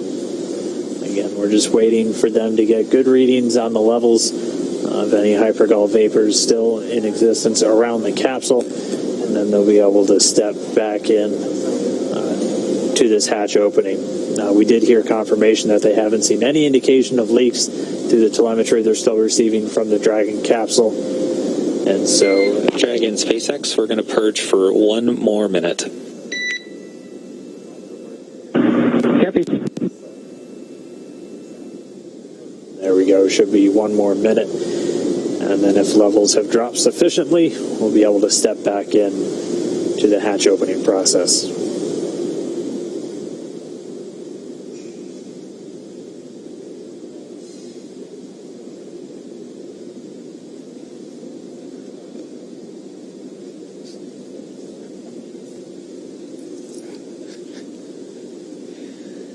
Bob and Doug will be getting assistance from the recovery teams while exiting Dragon Endeavour. This is the same process for any returning long-duration crew members, as returning to a gravity-rich environment can, be a little jarring, wreak havoc with our vestibular system.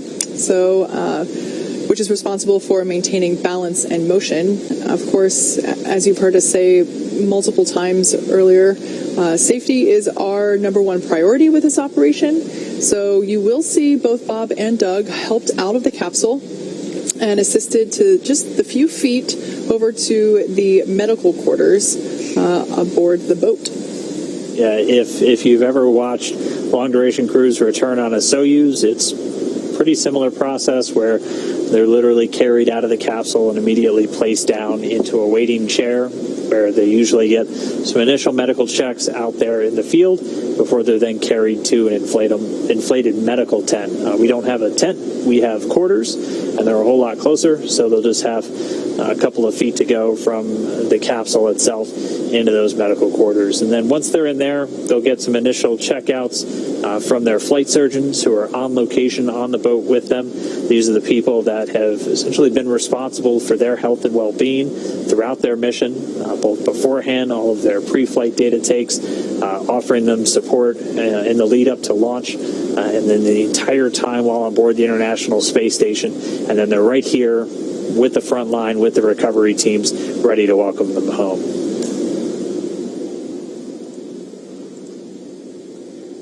So it's been just about a minute since we heard that last call to the crew. We should be just about done with the purge. We're going to stand by, and hopefully we'll resume these hatch opening operations in just a moment.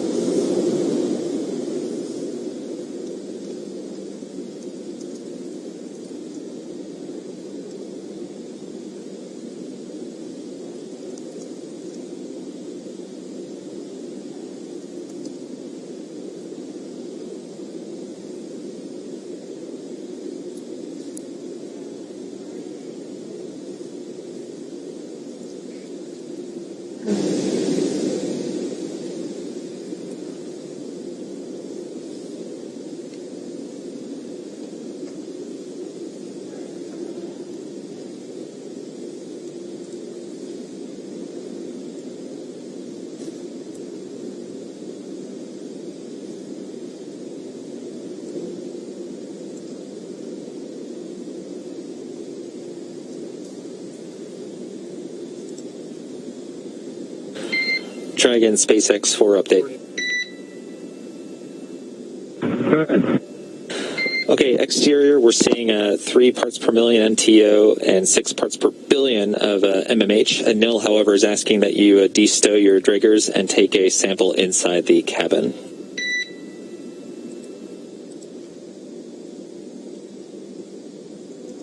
Yeah, which detector? What number, Mike? Yeah, it'll be detectors 2 and 3 in location 14. Copy. Okay, thanks, Doug. All right, so we just got the call out of the current readings of both the NTO, the nitrogen tetroxide, and the monomethyl hydrazine, either in the parts per million or the parts per billion. But just as an extra safety precaution, we heard Anil, so Anil Menon, the medical authority from SpaceX on the boat, asking the crew to take out some air detectors that they have inside with them just to do some quick sampling inside the cabin itself. So again, We've said it before. We'll continue to say it throughout. Safety, the top priority with this operation. So the teams are going to be very methodical and make sure that everything is in a good setup, a safe environment, not only for the crew themselves, but also for our recovery forces. But for now, Bob and Doug still inside of Crew Dragon. We are just 58 minutes post-landing.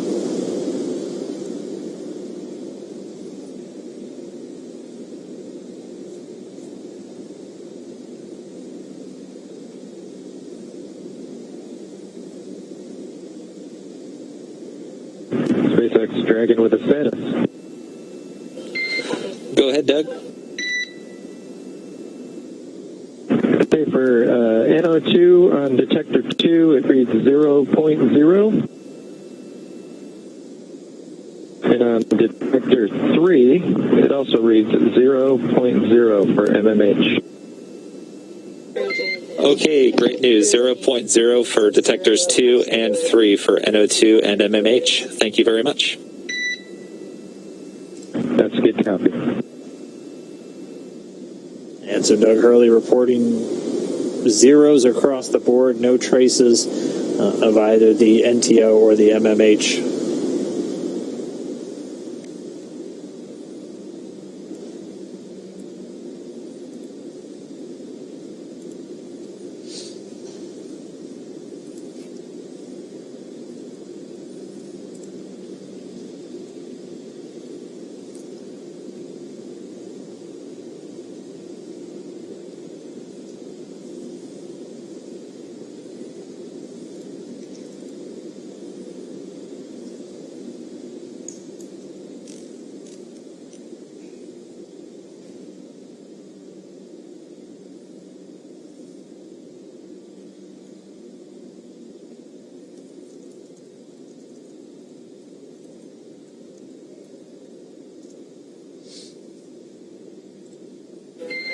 Dragon SpaceX for a status update.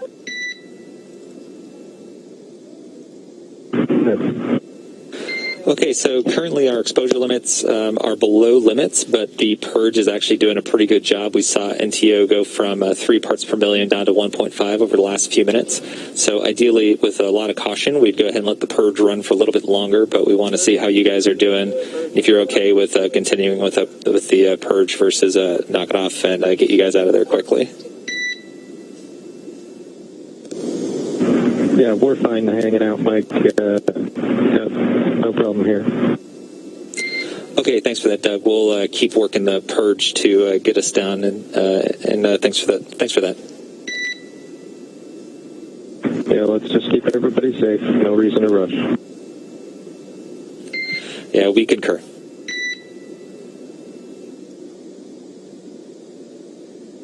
Spacecraft Commander Doug Hurley reporting the crew still doing well in Dragon, so they are good to continue to hang out. Medical authority there on the boat recommending as long as the crew is okay and still doing well inside Dragon, we'll just continue with the Purge, trying to get those trace readings of any hypergol vapors all the way down to 0. Because again, we're really focused on not only keeping the astronauts safe, but all of the recovery engineers and medical professionals there on the scene as well. So they're going to continue this Purge, just dispelling the immediate area around the service section of the Dragon spacecraft. So this is really a series of fuel tanks outside of the pressure vessel, so where Bob and Doug are inside the Dragon spacecraft, which they did some quick readings inside the cabin and had zeros across the board. But they're just continuing to let these levels dissipate, bring it down to 0, and then we'll resume hatch operations. We're just a little over an hour now, an hour and 2 minutes post-splashdown. Yeah, good to hear Bob and Doug report that they're good hanging out, meaning they're feeling all right, and they're pretty comfortable staying inside for just a couple more minutes. Yeah, they were doing their best prior to leaving of playing up their expected seasickness. So good. It is good to hear that they're doing well still inside the Dragon capsule.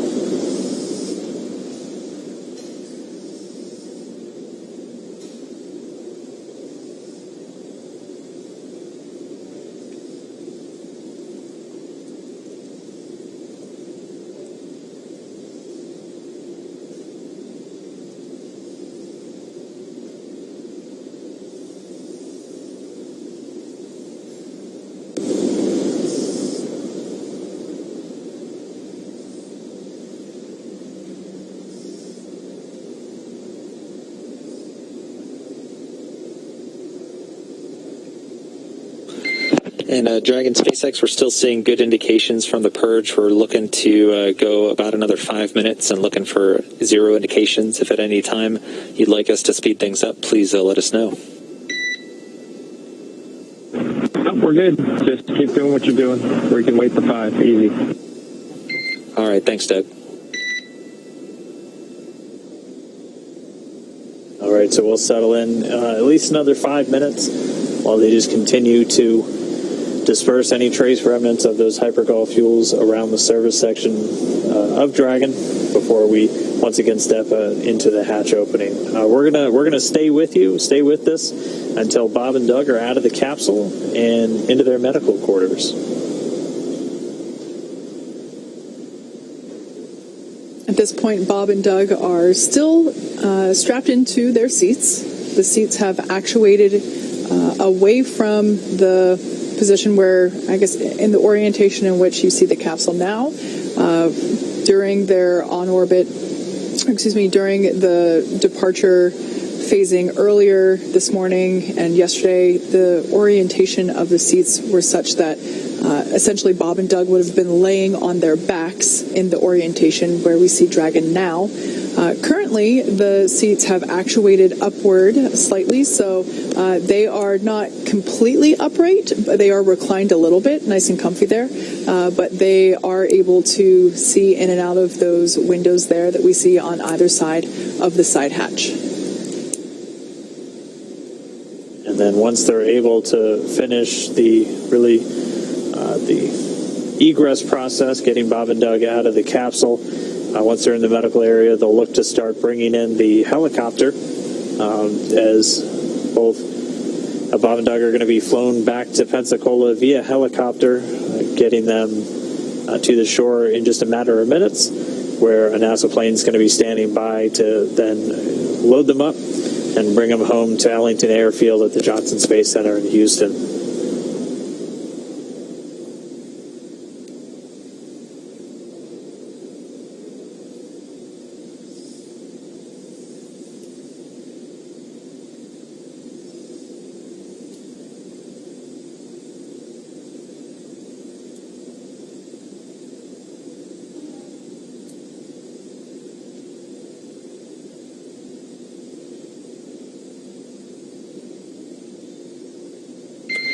And Dragon SpaceX, things are still trending well. We're expecting another reading in about 2 minutes, so at 1956, and looking to hopefully egress you guys shortly after that. Okay, sounds good, bud. Thank you.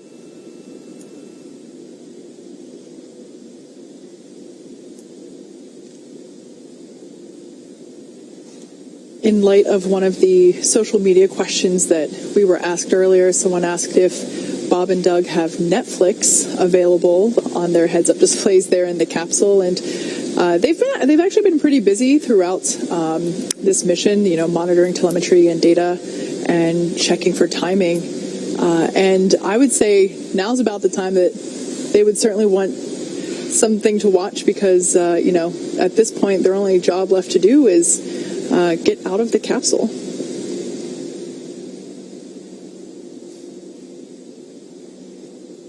Has to be a feeling of just success, though, for those two.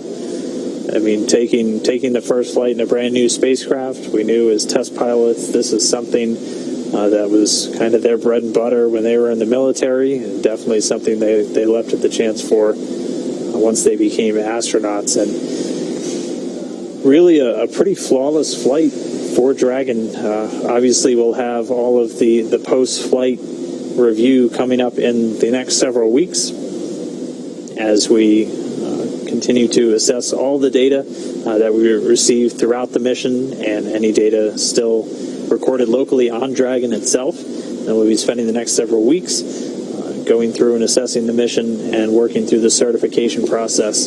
And we're already targeting the first operational flight, currently pegged for no earlier than late September.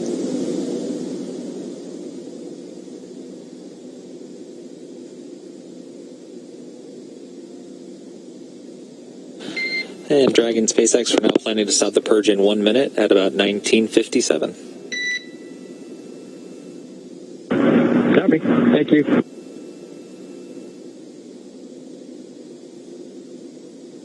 right, well, with them stopping the purge in about a minute, that means that the levels have gone down to what they were looking for, and then we'll begin to step back into the hatch opening process and then be able to get Bob and Doug egressing or moving out of the Dragon capsule. They've been in there for a little more than 19 hours at this point since they departed the space station on Saturday.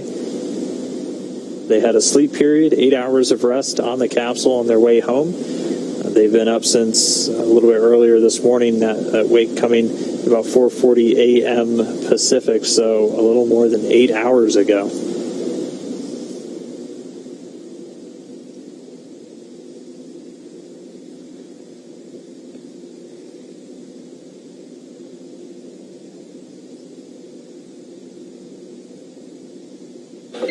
And Dragon, the purge is now complete. One more Drager check, and then we should proceed with hatch opening.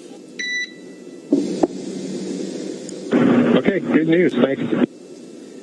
That is good news indeed. So confirmation that the purge is complete and that they're just going to do one more test to make sure that all of the fumes of concern are away and that it is safe to open that side hatch and retrieve Bob and Doug. Once again, once that side hatch is open, our flight surgeon will be the first to say hello, get a quick medical checkup, although based on the reports that that the crew have been giving us along the way, it sounds like they're doing great, they're feeling good, and they're pretty comfortable there inside a Crew Dragon.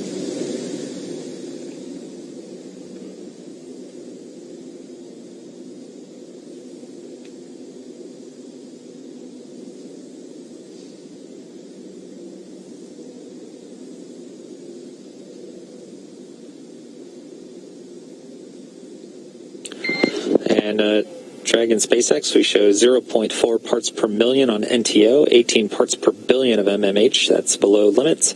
We are proceeding with hatch opening. Okay, great news. Thanks, Mike. All right, so there's the green light we've been waiting for. In fact, the green light we've been waiting for months at this point. This is our first opportunity to say hello to Bob and Doug, our favorite space dads, as they are now about to egress or exit from Dragon Crew Endeavour. Again, this is the culmination of what has been about a 19-hour journey home, all starting yesterday, as they departed the International Space Station. So this hatch will be manually opened, and once doing so, Flight Surgeon Neil Menon will say hello and make sure that they're still doing all right, and then proceed to assist them with exiting the capsule. And we see the hatch is now open. Hatch being opened at 12:59 p.m. Pacific. Hatch is open.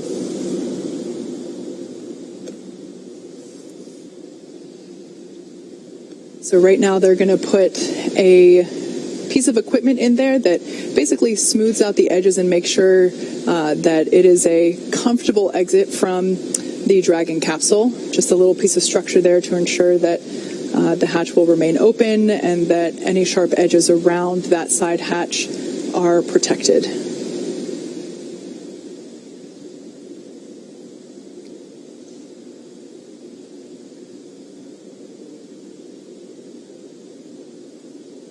In the blue suit there, that's one of NASA's flight surgeons for the crew. That's Dr. Stephen Hart.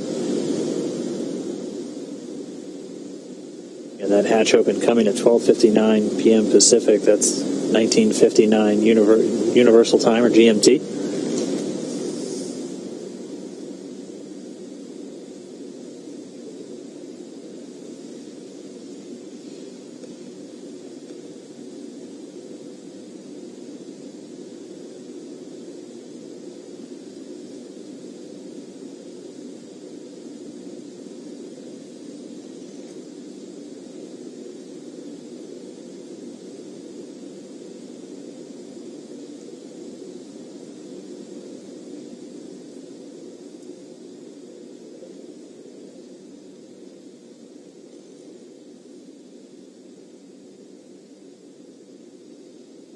So once again, the SpaceX recovery team is now assisting NASA astronauts Bob Behnken and Doug Hurley to exit the spacecraft. Sorry, we got the hatch open just about 2 minutes ago. We paused for a little while as they were just detecting some trace amounts of some of the hypergol fuels. So we executed a series of purges.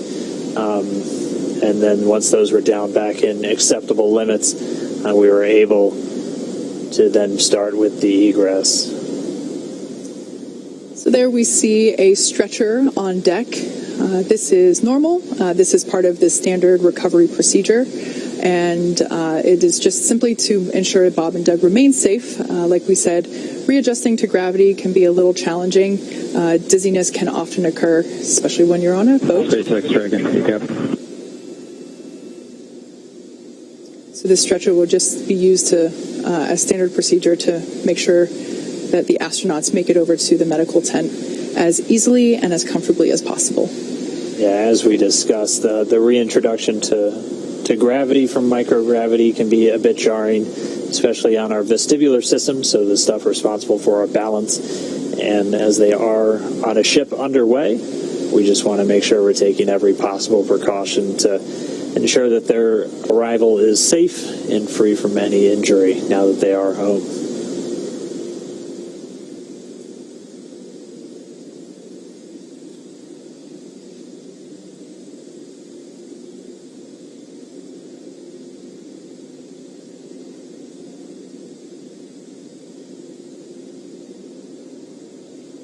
And they're working to get a few of the items from the seats out of the way first before they begin extracting our crew members. They'll be coming out one at a time.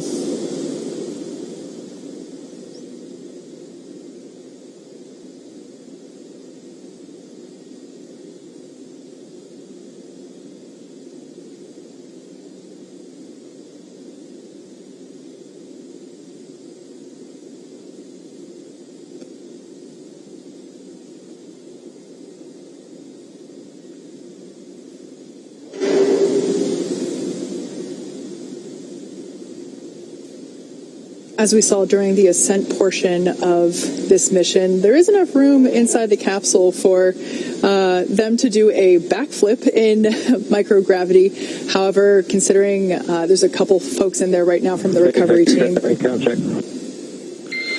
Got you loud and clear. Quick comm check there between Dragon and Mission Control and here. Solo from the PLC, I just wanted to thank you guys for bringing us home safe before I disembarked from the ship Endeavour. I'm sure Doug will have some good words for you guys as well. But thank you for doing the most difficult parts and the most important parts of human spaceflight, getting us into orbit and bringing us home safely. Thank you again for the good ship Endeavour. Thank you, Bob, for those awesome words. It's absolutely been an honor and a pleasure to work with you from the entire SpaceX team. It's been awesome.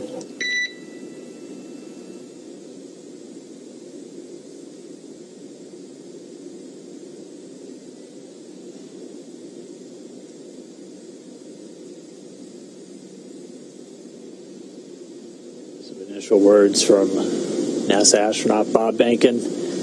He's in the pilot seat, so you've heard him refer to himself as PLT. We're still standing by for our crew members to begin making their way out of the Crew Dragon spacecraft. And again, they're going to get some assistance just the couple of feet to the medical quarters on board the ship, where they're going to be able to get out of their suits that they've been wearing for all of the final dynamic phases of the separation events, Deorbit Burn, re-entry, splashing down just a little over an hour ago at 11:48 p.m. or a.m. Pacific time.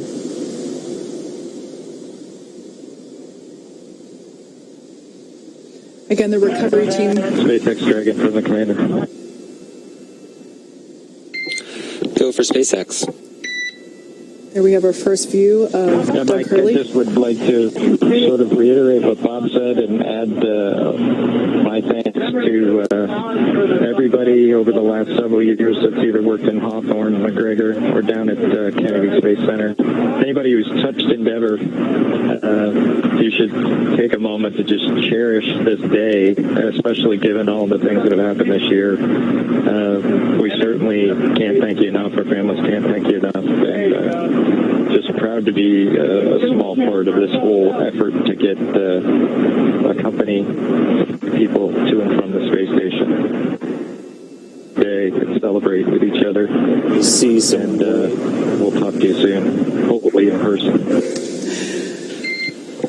Thanks so much, Doug, and you're welcome, and thank you so much for those kind words. And we all wish you a safe journey home and a happy reunion with your family soon, and we look forward to seeing you in person as well. Some really nice words there from Bob Behnken. There on your screen we saw NASA astronaut Doug Hurley egressing or exiting from the capsule. Might have been hard to see on your screen there, but we got a thumbs up indicating that things are going well. Sorry, excuse me, I mixed up my positions there. Yeah, those words were from Doug, and we have Bob that just came out first. Yeah, so Bob Behnken, the pilot, the Joint Operations Commander for this mission, out of the capsule now. So he's making his way over to the medical area, and now they're going to work to get Doug Hurley out next. I think I saw a smile on Bob's face.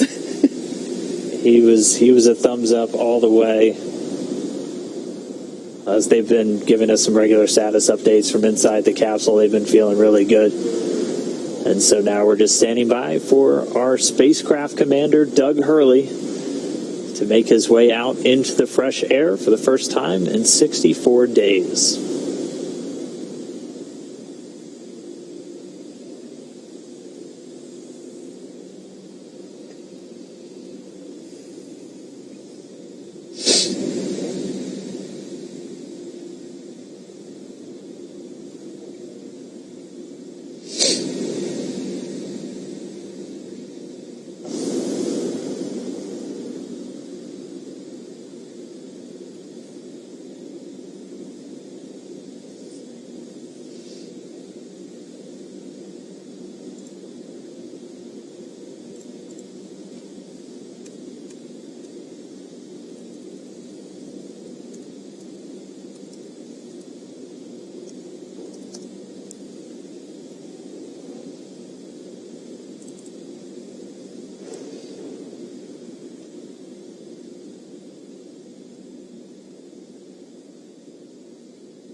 All right, so they're getting set up, and we should see Spacecraft Commander Doug Hurley making his way out of the capsule. And it looks like we've got him out.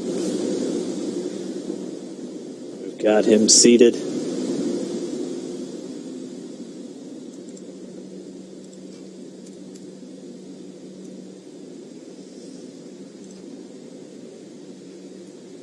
And there we go, another thumbs up. We've got some applause here. And as you can see in Mission Control, a standing ovation for a job well done all around. Yeah, our crew members, Bob and Doug, are now safely back home on Earth, and they're going to get checked out now by the NASA medical team. They're going straight into the medical quarters on board the ship. That'll be their first stop on planet Earth. And then they're going to be making their way up into a helicopter and then heading back to dry land. So once they're complete, the team's going to prepare Dragon itself, and they're going to begin taking it back to shore. But just It's been an incredible mission. This all kicked off just 2 months ago on May 30th from Launch Pad 39A at the Kennedy Space Center in Florida. We had a successful liftoff. We had to dodge around some weather. It was suspenseful, clearing up the last possible moment. They had a flawless ride to orbit, a 19-hour journey to the International Space Station, where they just spent 62 days on board, 64 total days in space. They were Expedition 63 crew members doing science experiments, spacewalks, repairs, everything on board the orbiting laboratory. Their journey home began yesterday when they closed the hatch to Dragon and undocked hours later at 4:35 p.m. Pacific. After 4 successful departure burns and a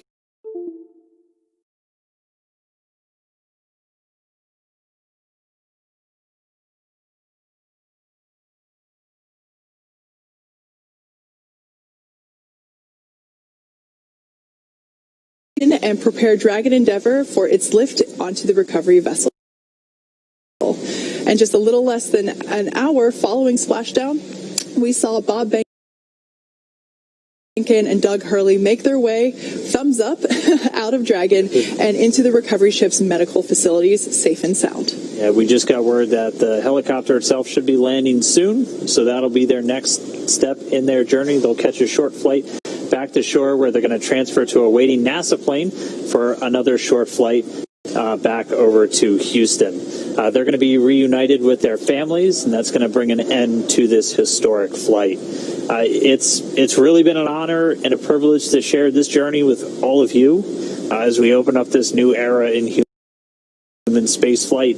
But I mean, just as we close the book on this mission, we're already counting down the days to the next crewed Dragon flight. Yeah, absolutely. SpaceX and NASA will now begin the process of reviewing data and telemetry from this successful demonstration mission to prepare us for Crew 1, which is currently targeted to launch no earlier than late September. Crew 1 will be SpaceX's first operational flight, flying a full crew of 4 astronauts, including our first from Japan, one of the international partners on the space station. The mission will last approximately 6 months. It has been an incredible honor and joy to share this mission with the public, and the teams from SpaceX and NASA have worked so hard to get here and return this capability to fly humans from America. Continue to follow SpaceX and NASA online and on our social media updates for the next steps on the commercial crew program and the countdown to Crew 1. And we're going to continue to share the progress of Bob and Doug's trip back to Houston on social media. We also have a briefing coming up real soon. It's going to include NASA Administrator Jim Bridenstine and officials from NASA and SpaceX. That's coming up right at the bottom of the hour, 1:30 p.m. Pacific, 4:30 p.m. Eastern, 20:30 GMT. So we're going to say thanks one more time for tuning in, cheering on Bob and Doug as they return home. And we'll see you next time when we'll once again be sending astronauts on American rockets in American spacecraft from American soil. So long.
are green or go to step into the next major milestones that we have coming up.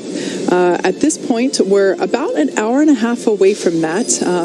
Those milestones will begin with the claw separation, which is when we initiate the jettison of the trunk in order to expose the heat shield underneath the capsule back here. So I'll toss it back over to Dan. Yeah, we did that departure phasing burn. That's what really kind of set us up on our pathway towards where we are today. And then the crew did have a sleep period. Again, this was about a 19-hour phasing or a 19-hour trip from the station to the splashdown. And then as Kate was saying, we're almost up to claw and trunk separation. Yeah, so at 10:51 a.m. Pacific or 18:51 United time or Universal time, we will have that claw and trunk separation, which, like I said before, will basically allow us to expose the heat shield and prepare us to execute the deorbit burn. The deorbit burn is intended to place Dragon on its final trajectory to its landing zone, which, as we have mentioned before, it's determined to be off the coast of Pensacola, Florida. The deorbit burn will last about 11 and a half minutes. After doing so, we will close and lock the nose cone. We do this in order to protect the forward hatch located there at the top of the capsule. And we do that after the deorbit burn because the thrusters located there in the forward bulkhead are what we use to actually perform the deorbit burn. So once that nose cone is closed, we enter a 6-minute-long communication blackout. This is because we are re-entering the atmosphere. As we encounter that atmosphere and friction builds up, plasma builds up on the external sides of the capsule, creating a barrier, essentially, where we can't command the capsule or receive telemetry. However, Dragon is completely autonomous, so totally fine. It's driving itself at that point anyway. So we will then, like I said, that blackout period lasts for 6 minutes. A couple minutes after that, we will deploy the Drogue parachutes. Drogue parachutes are used for a couple of reasons. One, to help slow the vehicle down further before we deploy the main parachutes, as well as to stabilize the vehicle. About a minute after the Drogue parachute deployment, we will deploy the 4 main parachutes. If you watched our Demo-1 splashdown, those are big, beautiful orange and white parachutes, and those further decelerate the vehicle down to a mere 15 or 16 miles per hour. That's the speed that they'll be going when they splash down in the Gulf of Mexico. Again, we're targeting just off the east coast of Florida near Pensacola. Once splashdown is confirmed and we cut the main parachutes away so they don't pull the capsule, recovery operations begin immediately. So that entails essentially getting the capsule out of the water and lifting it onto the recovery vessel. And once that is all secure, we open the hatch and we get our first glimpse of Bob and Doug back here on planet Earth for the first time since they launched on Falcon 9 back in late May. So that particular moment will be the first time they get to breathe fresh air, and we're looking forward to getting some thumbs up from them whenever we see them exit the capsule. And everything's lining up for an on-time splashdown and recovery. We've been following the progress of Go Navigator as it makes its way out to the recovery zone. It left its port in Pensacola just a few hours ago, and we're tracking that it should be arriving on station just about at the top of this current hour. So it'll be there in advance of all of the upcoming hardware